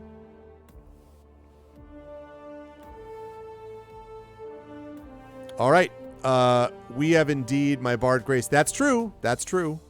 I have seen that happen on stream. That's true. Okay, folks. So the attack is going to happen. So we are now looking at, again, this is the rapier because we're talking, I'm assuming, because 1d8 plus 3. So d20 plus 3, Wispy. Sorry, d20 plus 5 because you're proficient. d20 plus 5. Beg your pardon. d20 plus 5 to hit this guy. Yeah, exactly. We don't have any Vicious Mockery at higher level spells. Chorus of Mockery. So D20 plus 5. Dang! 19 plus 5, 24. That is very much a hit. Okay, so now 1d8 plus 3 is this one. That's what we're rolling for this. 1d8 plus 3. Let us stab this Gornir the Savage. The guy's overcompensating, right? Like, who actually calls himself the Savage?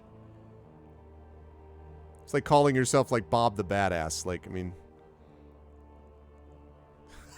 Does 48 force them to perform one action of your choosing? And then you were at disadvantage at persuasion checks because you feel guilty about yourself. 10 damage. Oh, that is a solid blow.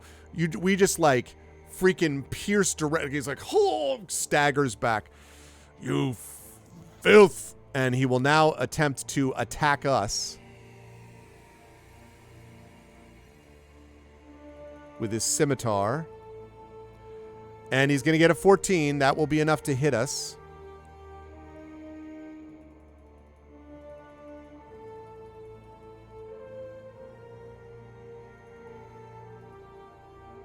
And he will do 8 points of damage. Ouch. That's a big old ow.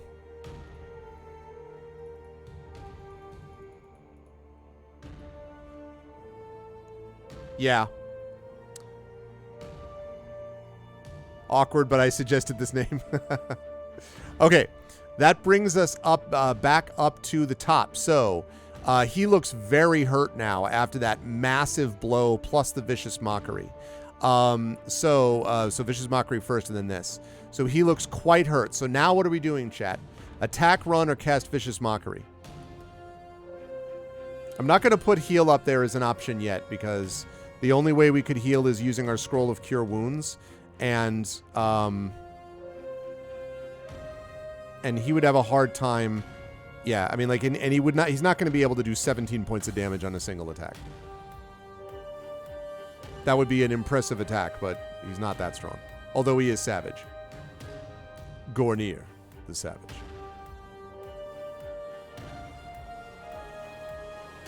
Like, if he called himself Gornir the Faithful, Gornir the Erudite. No, not the Erudite.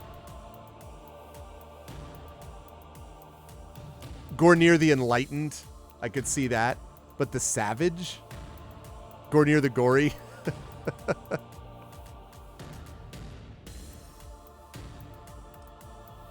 Gornir the Gobot?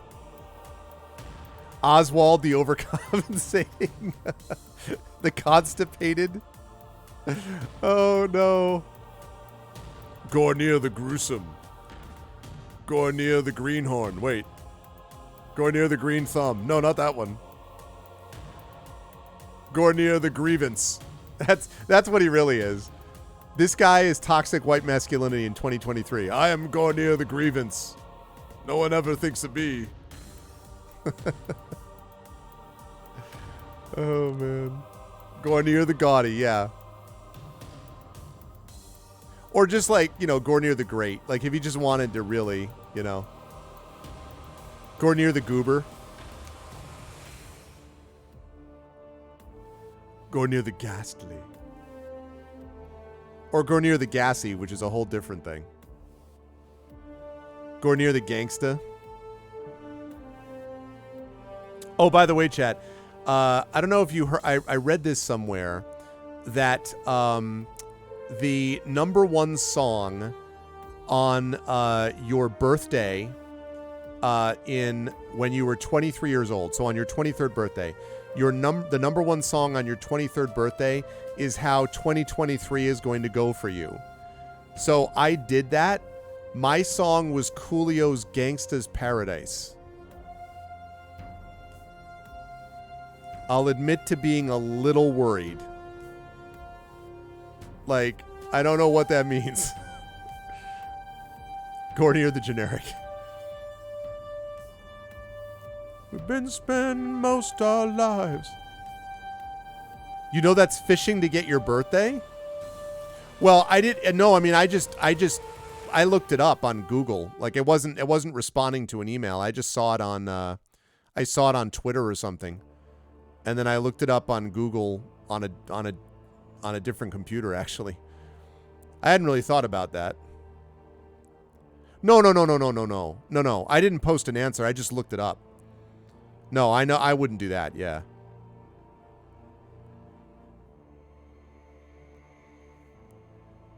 And then the great Weird Al Yankovic's Amish Paradise. Yeah, no, that would not be so hot.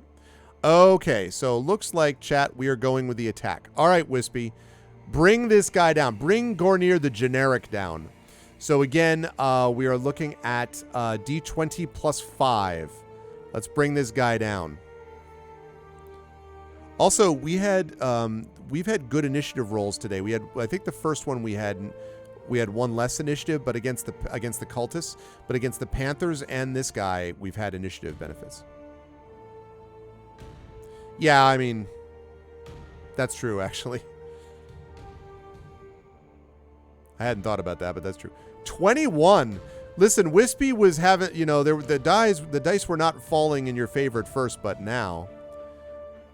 So your 2023 year is going to be irreplaceable, VTAC. I guess that's good. I just don't know how to interpret what my 2023 year is going to be. Okay, 16 plus 5, 21. So that is a hit. All right, 1d8 plus 3. Let's take this guy down. 1d8 plus 3. He's looking, staggering back and forth. What is it, Emily?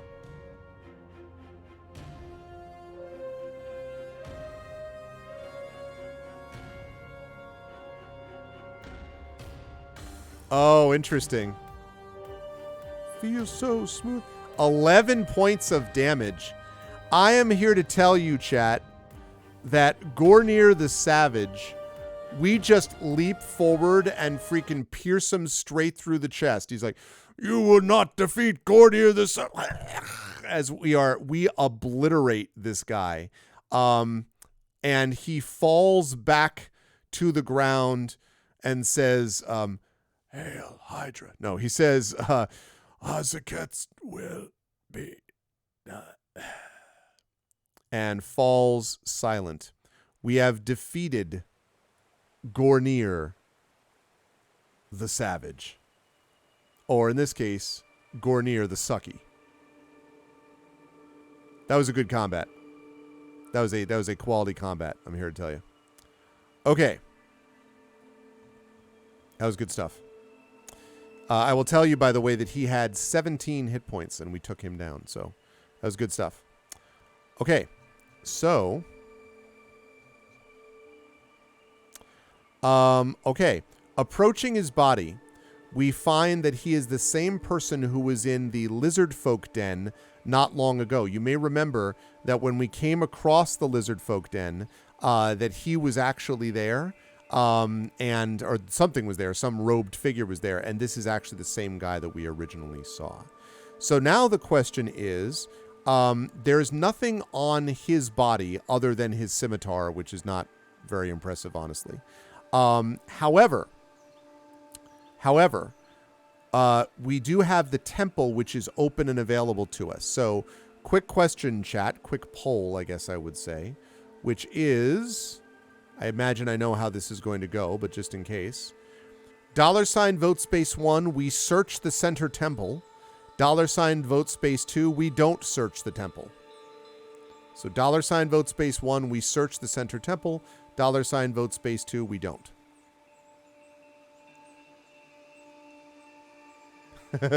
Dragon.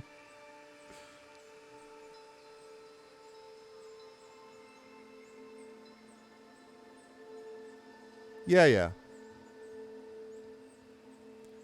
Yeah, I mean, I have a feeling this is not going to be a difficult vote for chat, but you know. $ vote space 1. Basically loot the do we get the stuff? Or $ vote space 2, we walk away. I have a feeling I know how this is going to go.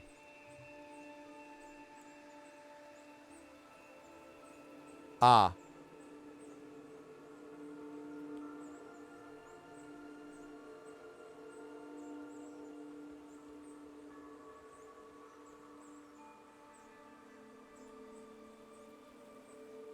All right. I'm going to last call this. I think I see where this is going. Exactly. This all belongs in a museum. We place all its temples in a museum in New York. Exactly. We put it in a crate at the back of a huge warehouse.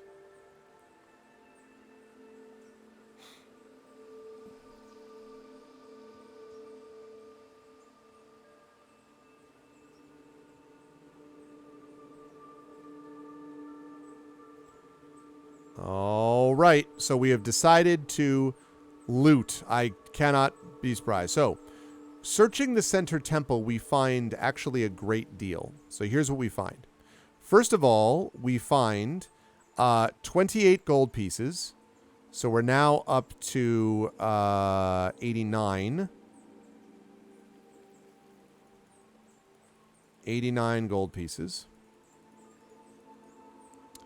We find 2 ret. The Lizardfolk statue's gone also. We find 2 red uncut gem. I can speak languages, I really can. 2 red uncut gems. We find a silver necklace with an emerald pendant. And we find something else. Let me go to find this item, which is in an appendix here.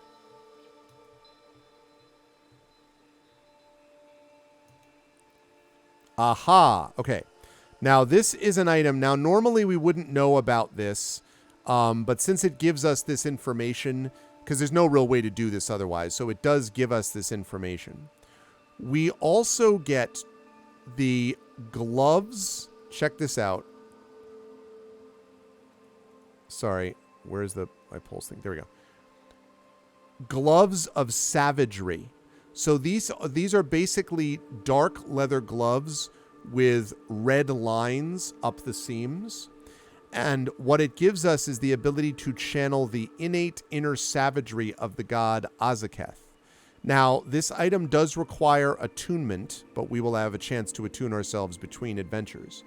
The wearer is now granted a critical strike on a roll of 19 or 20. We now crit on 19 or 20 once we've attuned to this thing, which we will do in between adventures.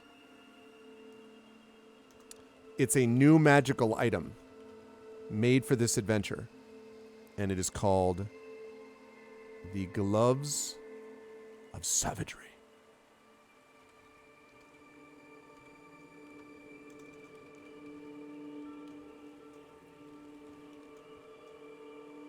That is very nice. Very, very nice. Okay, cool. So we find that as well. And that is all that we find, but we have defeated this guy who may have been some higher up, basically, in this cult. Which means now that we've explored the temple and we've defeated this guy, we get to go back to Starland. Oh, wait, I missed one. The other thing we find, I forgot this. Sorry. We also recover a scroll that is sealed with the mark of a 3-headed dog. Scroll sealed with mark of 3-headed dog. And it says in the adventure that you figure it's best to read this with Siyuan upon your return.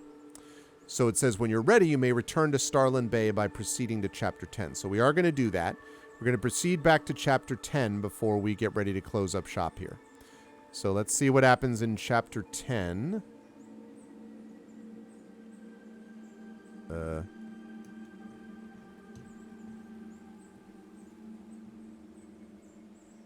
Up there. Okay. So Chapter 10 is called Bigger Fish. And what it says is, you return once again to Starland Bay to find Siyuan kneeling before the fire. Right on cue, he speaks as you approach. Oh, and I can also now get rid of this. Put on this. Okay. Right on cue, he speaks as you approach.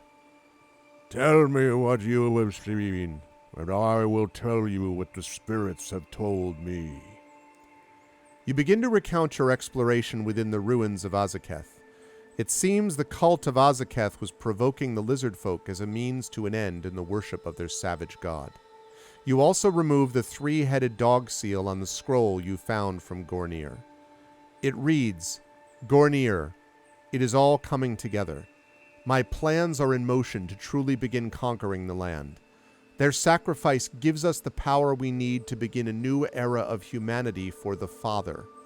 He will rise. We must be present when he does to guide him. But first we must take this putrid land as our own. He must have sanctuary within this cruel world. Azaketh will be proud of you. All the souls being sent to the Father through savage means will feed him and Azaketh together, guided by the Mother, blessed by the Father, we will prevail. Heavy stuff. Extension of mortal life, world domination, and savage genocide. Siyuan continues. For the longest time, I did not understand the spirits, but now I do. The events set in motion long ago have led us to this very moment, even if you were just a young, soon-to-be hero running around Farador. I can see your victory as you continue to explore into the unknown. Name drop. You may rest with us tonight. Then you shall choose your own destiny. Okay, so, couple of notes here, chat. First of all, you have our mission. We must defeat this main guy, whose name is Aranar, before his plans can be completed. You rest for the night at Starland Bay with the Finfolk before setting out on your adventure. So here's what we get from all of this, and it's a couple things. First of all, we get 100 gold pieces, so we're now up to 189 gold. We also get a potion of greater healing, which is pretty sweet. A potion of greater healing will heal up 4d4 plus 4 hit points. So we put that together with what we have.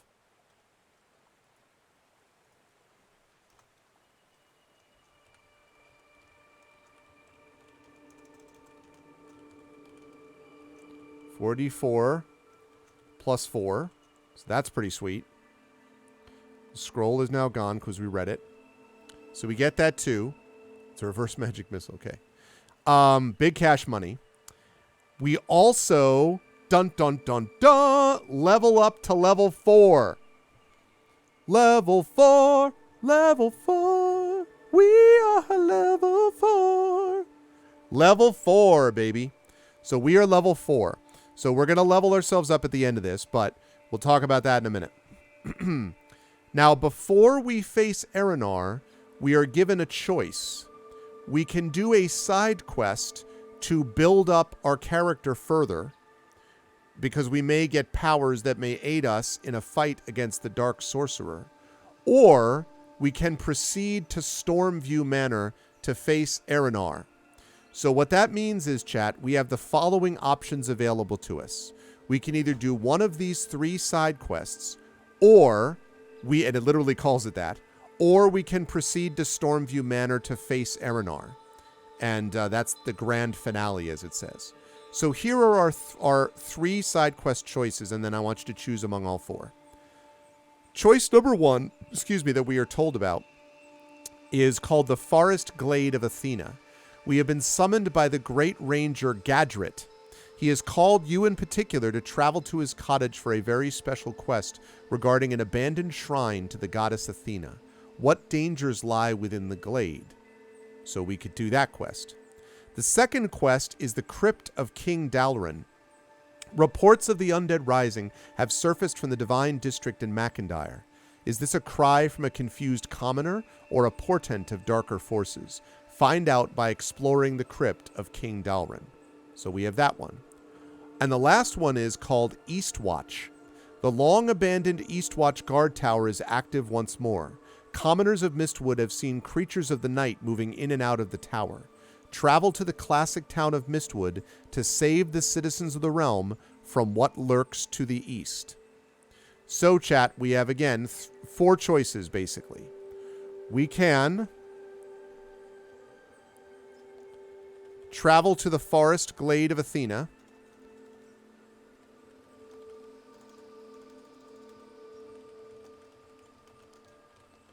To find out what the Great Ranger Gadrit wants from us. It's a special quest about the Shrine of Athena. We can explore the Crypt of King Dalrin.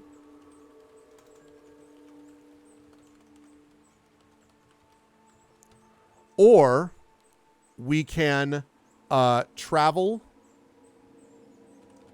to the Eastwatch to find out who is coming in and out of the tower.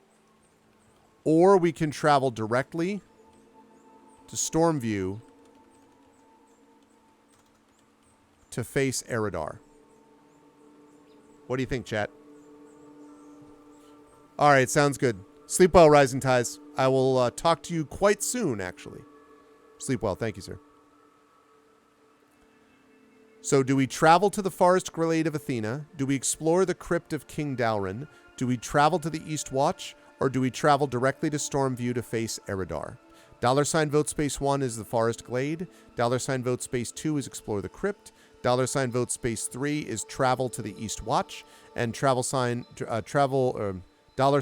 $vote space 4 is travel directly to Stormview to face Eridar. And yeah, I mean, you can get a sense of it, right? Like Forest Glade of Athena, so presumably that's a shrine and outdoors. Crypt of King Dalrin is probably dealing with a lot of undead. And then the abandoned Eastwatch guard tower, I have no idea what that is. Creatures of the night.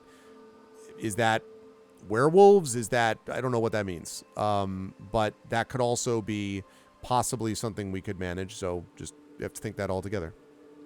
Okay, sounds good. Sleep well. And then we're going to level ourselves up to level 4. And then we're going to be done for the night. 2 Panthers.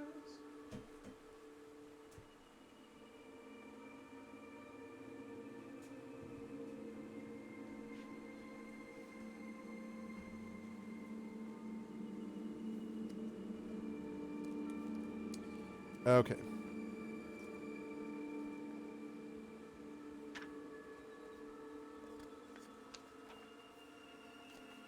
Excuse me.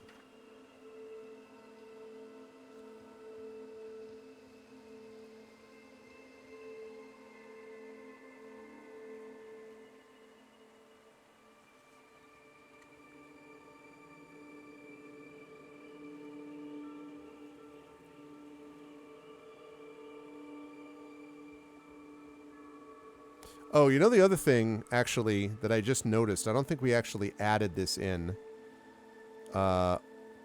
Which, I don't know how much it would have helped us, but... Because we're College of Lore, we have Bardic Inspiration, and one of the things that we could use is Cutting Words.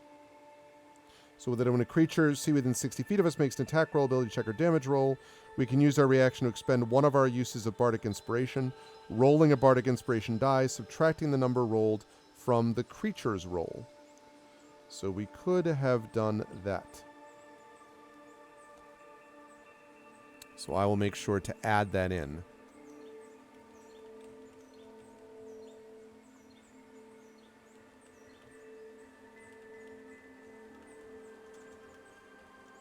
There we go. So I will not forget that again. Yes, we will get all our hit dice back. Yes.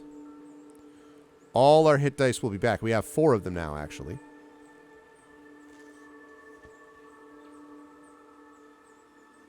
Our proficiency bonus is still 2. It will be our proficiency. Actually, it was 1 before. It'll be our proficiency bonus is 2. It was always 2. It's going to be 3 when we reach 5th level, but right now it's 2. And we also have an ability score improvement in addition to knowing a few other things. We get another cantrip. And we have more spell slots.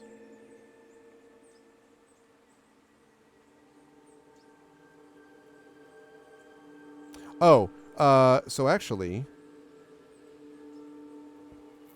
So if we know another one with there... It's interesting. Cantrips.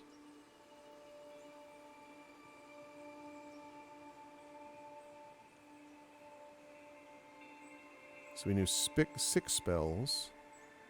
6 spells. 1, 2, 3, 4, 5, 6. Yep. So actually, we're going to get to know another 2nd level spell and a cantrip and an ability score improvement. Cool. Yes, we know the roll, but we don't know whether it's succeeded or not. So when we have a chance to see, like basically the way the cutting words works is... that you can choose to use the feature after the creature makes the roll, but before the DM, in this case, all of us, I guess, determines whether the attack roll or ability check succeeds or fails, or before it deals its damage. It's immune, though, if it is immune to being charmed or if it can't hear you. So, all right, I'm going to last call on this travel to the forest glade thing.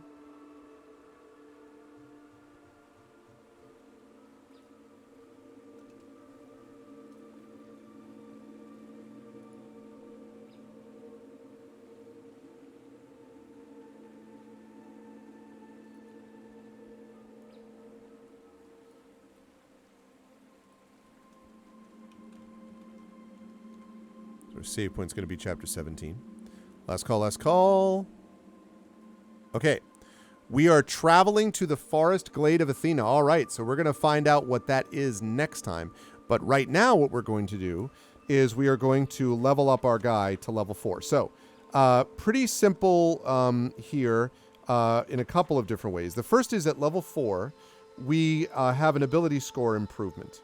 So, the way ability score improvements work is that we can increase 1 ability score by 2, or we can increase 2 ability scores by 1. So we can increase 1 ability score by 1. Sorry, 1 ability score by 2, or 2 ability scores by 1. So let's do that first of all. $ vote space 1 is to improve 1 ability score by 2. $ vote space 2 is to improve 2 ability scores by 1 each. Okay, so get your vote in on this, chat. $ vote space 1 is improve 1 ability score by 2 points. $ vote space 2 is to increase 2 ability scores by 1 each. Okay, sounds good. Sleep well, Emily. Yeah, as soon as we're done leveling here, I'm going to be heading to bed myself. But I'm glad everyone... Yeah, this was a lot of fun. I enjoyed these a lot. And I will see you tomorrow, I hope, for the premiere of Season 3. Anyone who's going to bed, by the way, don't forget, tomorrow, premiere of Season 3 of Eberron Oracle of War. The season is called Dogs of War. There is a new outro video you won't want to miss. And... there is a big surprise that I got coming your way, and you will not want to miss it. Happening tomorrow at 7:30. 7:30. 7:30 is when it actually goes live. Awesome, VTech. I'm glad you enjoyed it. Okay, get these votes in, though, chat. We'll do this quickly, and then we'll be able to... I'll close up shop. Get your votes in. As we successfully defeated the lizard... the Temple of Azaketh. And we got the Gloves of Savagery. And we found out who the big bad is.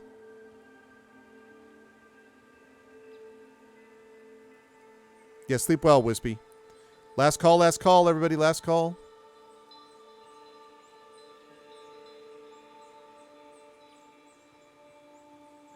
Going once, going twice. Okay. Okay, yeah, definitely, Triffid, absolutely. Do that above that straw poll for sure. Okay. Very simple, chat.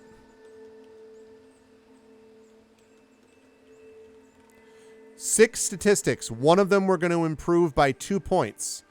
Which one do you want to improve? Strength, intelligence, wisdom, charisma, con, or dex. Now remember, charisma is the primary stat for a bard, so keep that in mind. Obviously, dex is useful. Obviously, wisdom can have value. Con can have value. But charisma is the top scores. I'm just letting you know. So get your vote in. $ vote space 1 for strength, 2 for intelligence, 3 for wisdom, 4 for charisma, 5 for con, 6 for dex. And whichever one you choose is going to go up by 2. Remember, we are not going to have another ability score improvement until 8th level, which we might not even get to in this adventure. So this is probably the only ability improvement that we're going to get in Into the Unknown. So choose carefully. 1 for strength, 2 for intelligence, 3 for wisdom, 4 for charisma, 5 for con, or 6 for dex. Whatever we choose is going to go up by 2 points. So if we pick charisma, it's going to go up to 19, which is a +4. Which is pretty badass.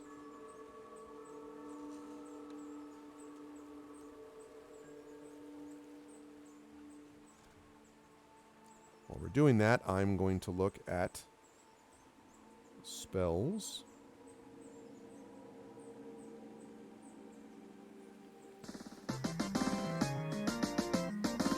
Hey, thanks, VTEX. Thank you, VTech. All right, we're tied up, chat. We're tied up. We need someone to break this tie. Do you want to increase charisma or dexterity? Looks like those are the ones that are currently tied with each other. Charisma or dex?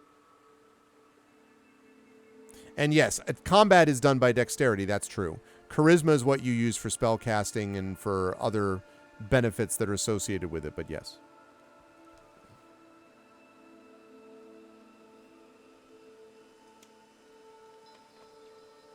And then we're going to get 1 cantrip, 1 extra cantrip known, and we're going to get 1 extra 2nd level spell known.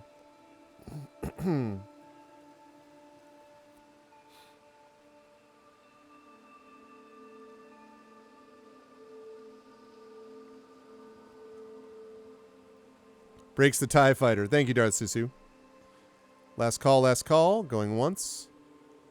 Going twice. Okay. Charisma it is. We are 19. We are super charismatic. We are as charismatic as it gets. Okay.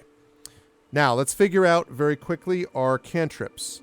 This should be fairly simple because we already have 2. We've got Dancing Lights and Vicious Mockery. So, here are the other options.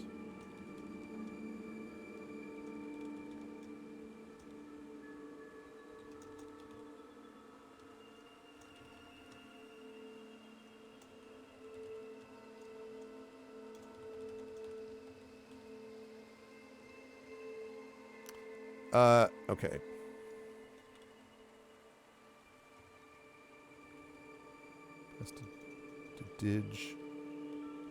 Digitation. There we go.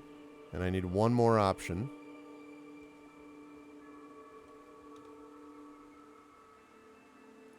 Ah.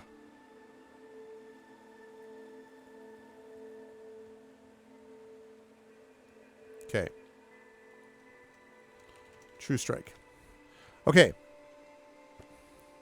So let's talk about these quickly. Okay, chat? We have 1 cantrip that we know, and again, we already have 2. So these, we're going to get 1 of these and only 1.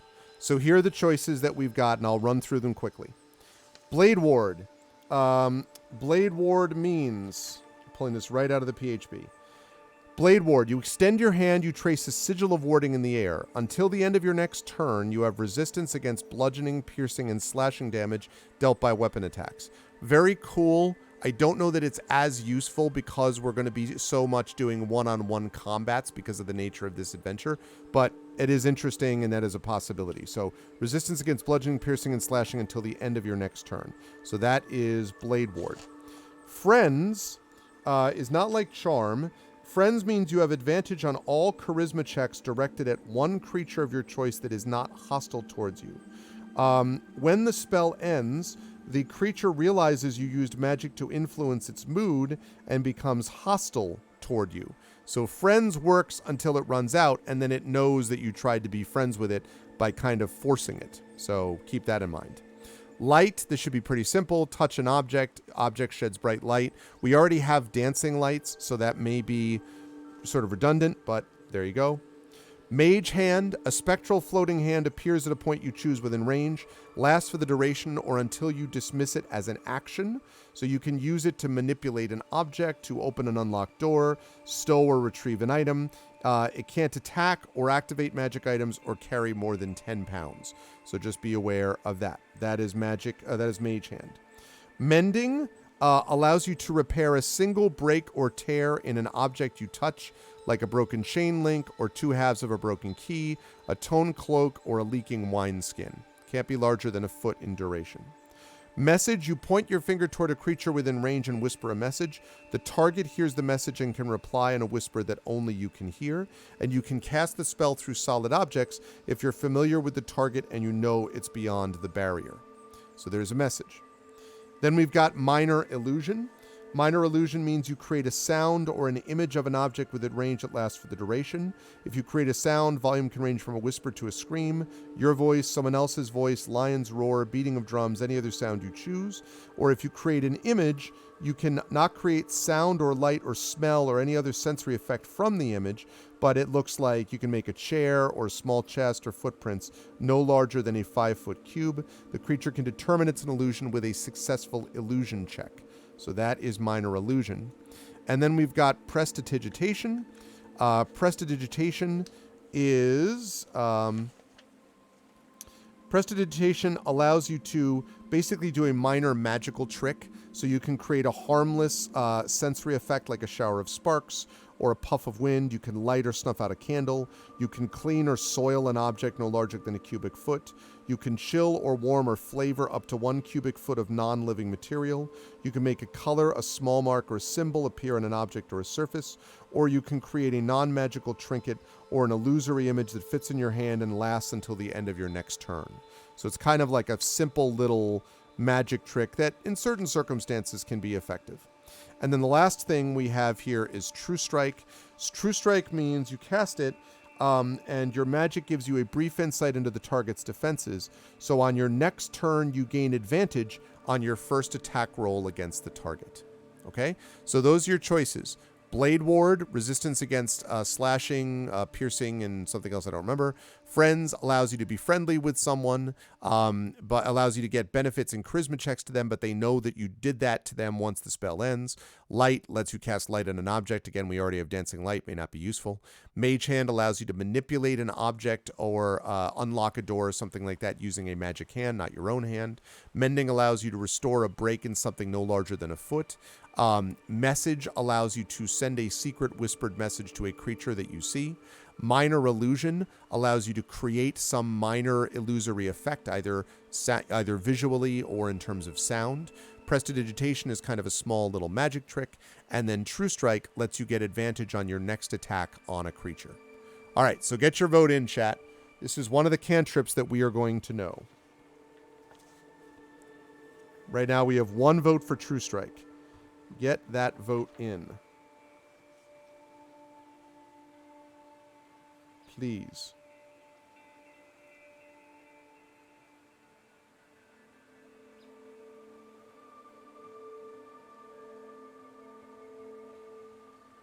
All right, we have 1 vote for Prestidigitation, 1 vote for True Strike. And I actually think I'm not going to do the second level one yet. I'll do that at the beginning of the next one because I don't want us to go, we're already over time, so I don't want us to go super, super, super crazy late. So I will just do, after cantrip, someone can remind me, pick additional spell. So I will pick an additional second level spell at the beginning of next session. But I do want us to finish up with a cantrip. So get your vote in, chat. Now's your chance to get that vote. Get that vote.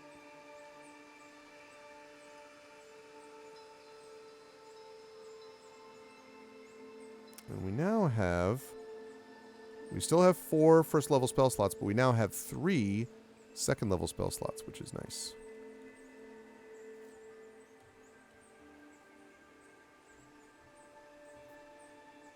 All right, chat, what's it going to be? What you gonna do? What you gonna do when they come for you? What's it going to be, chat? What's it going to be? I'm gonna max this out here. Need someone to break this tie. Prestidigitation, True Strike. Need someone to break this tie. Gonna last call this. Prestidigitation. All right. Going once. Thank you, Tilted. Going twice. Do you want to change vote to Prestidigitation? Okay. No, it's all good, Wispy. It looks like that's where we're going anyway. All right. Dancing Lights. Prestidigitation. Prestidig. I always miss that extra I. Itation. Lovely, lovely. All right. Dancing Lights, Prestidigitation, Vicious Mockery. Now, last roll of the night comes to us from Wispy Song because you need to roll 1d8, and we're going to add our con bonus, which is 2. 1d8 plus 2, and that will tell us what our new max hit point total is. So 1d8, you got to roll 1d8 here, Wispy. No pressure. It's just our total hit point total. No pressure. 1d8. And the next time at the beginning of the session, we'll figure out that. 8. That's good. That is good. So that will bring us up to 33. So 33 hit points. So as we leave this now, chat, we have a Scroll of Cure Wounds, second level. We have a Potion of Greater Healing. We have Gloves of Savagery. We have some of these other items here. We have a lot of gold and silver now. We have level 4 Halfling Bard. We now have a Dancing Lights, Prestidigitation, and Vicious Mockery. We have an extra second level spell slot, so we still have 4 to 4 first spell slots. Now we have 3 out of 3 second spell slots, and we have 1 more second level spell known, but we don't know what that is yet because we're going to figure that out next time. So I'm going to put that up there. And we are going to play this we're going to play this in March, and we're going to see how well that we do with all of that. Above average. We're about a third into 100 hit points. That's right. We're making progress. And at the beginning of our next session, chat too, don't forget, or when we start our next session, I should say, we are going to go, as determined by chat, we are going to go to check out the Forest Glade of Athena. Let me just go check that out quickly.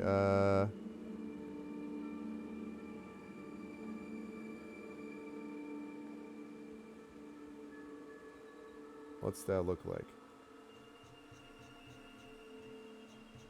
Ah, I see.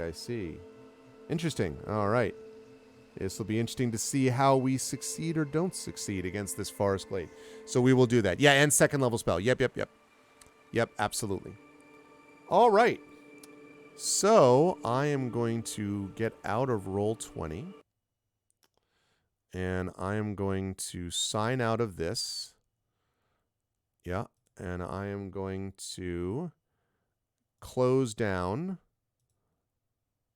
Norel Navra, which I saved in case anyone was curious. Okay. Exit out of that.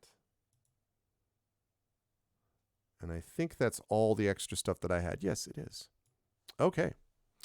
So, that is going to be that. And let me get rid of that. Let me get rid of that. Let me get rid of that. Let me get rid of that. Let me get rid of this. and this, and this. Perfect. That is all removed now, and this is going to go boop, like that, except I need to put that lower, like that. Good. Lovely. Everything is back to normal. So, a lot of fun tonight, chat. I really enjoyed this quite a bit. I enjoyed us defeating Gornir the Savage. And we actually had 3 combats. We beat the cultists. We beat the Panthers.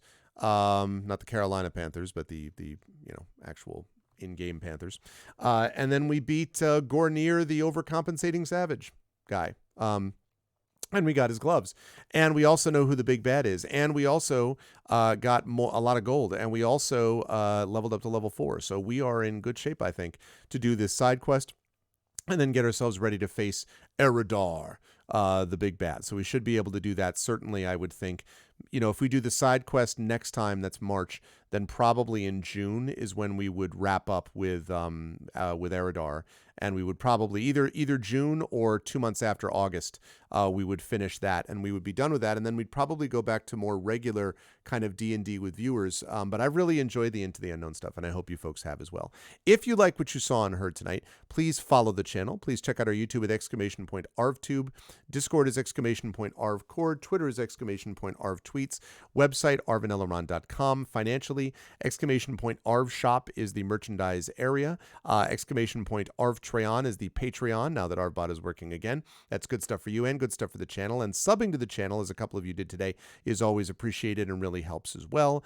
And, of course, supporting us on the publishing side, !Icarus for my graphic novel from Athos Arts, !Library, my Tales and Tomes in the Forbidden Library, my 5e Adventure and Sourcebook from Alligator Alley Entertainment, and, of course, Grayshade for my novel, which came out last year. You can get that right now. Renegade, the sequel, will be out later this year. You can pre-order that at that link. You can also pre-order Heretic, which will be out next year, at that link, and the tabletop role-playing game done by the amazing Rising Tides, Brandon O'Brien.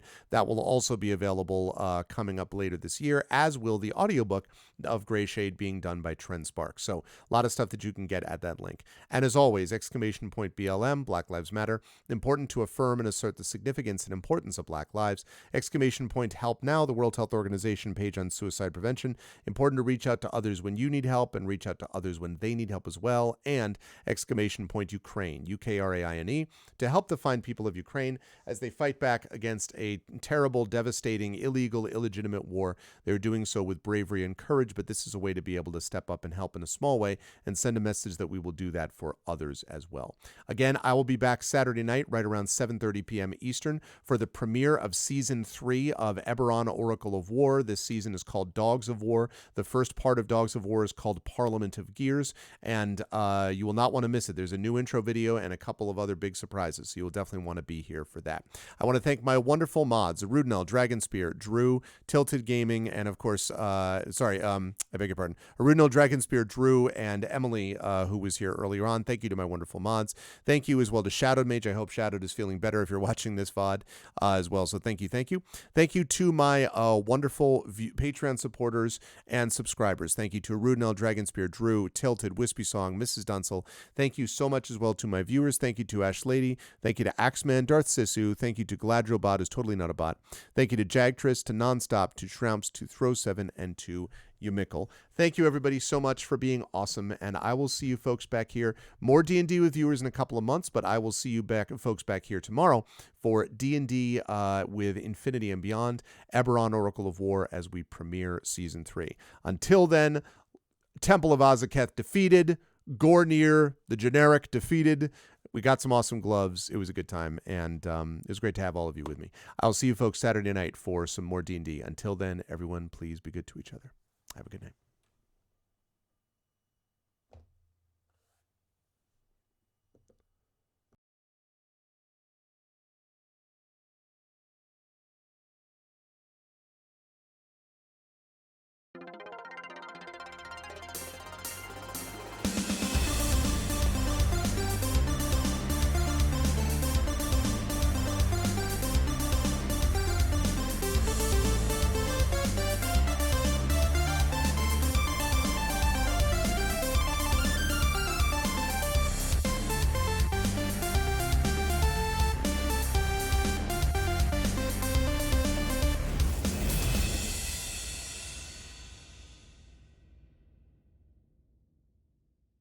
Honk.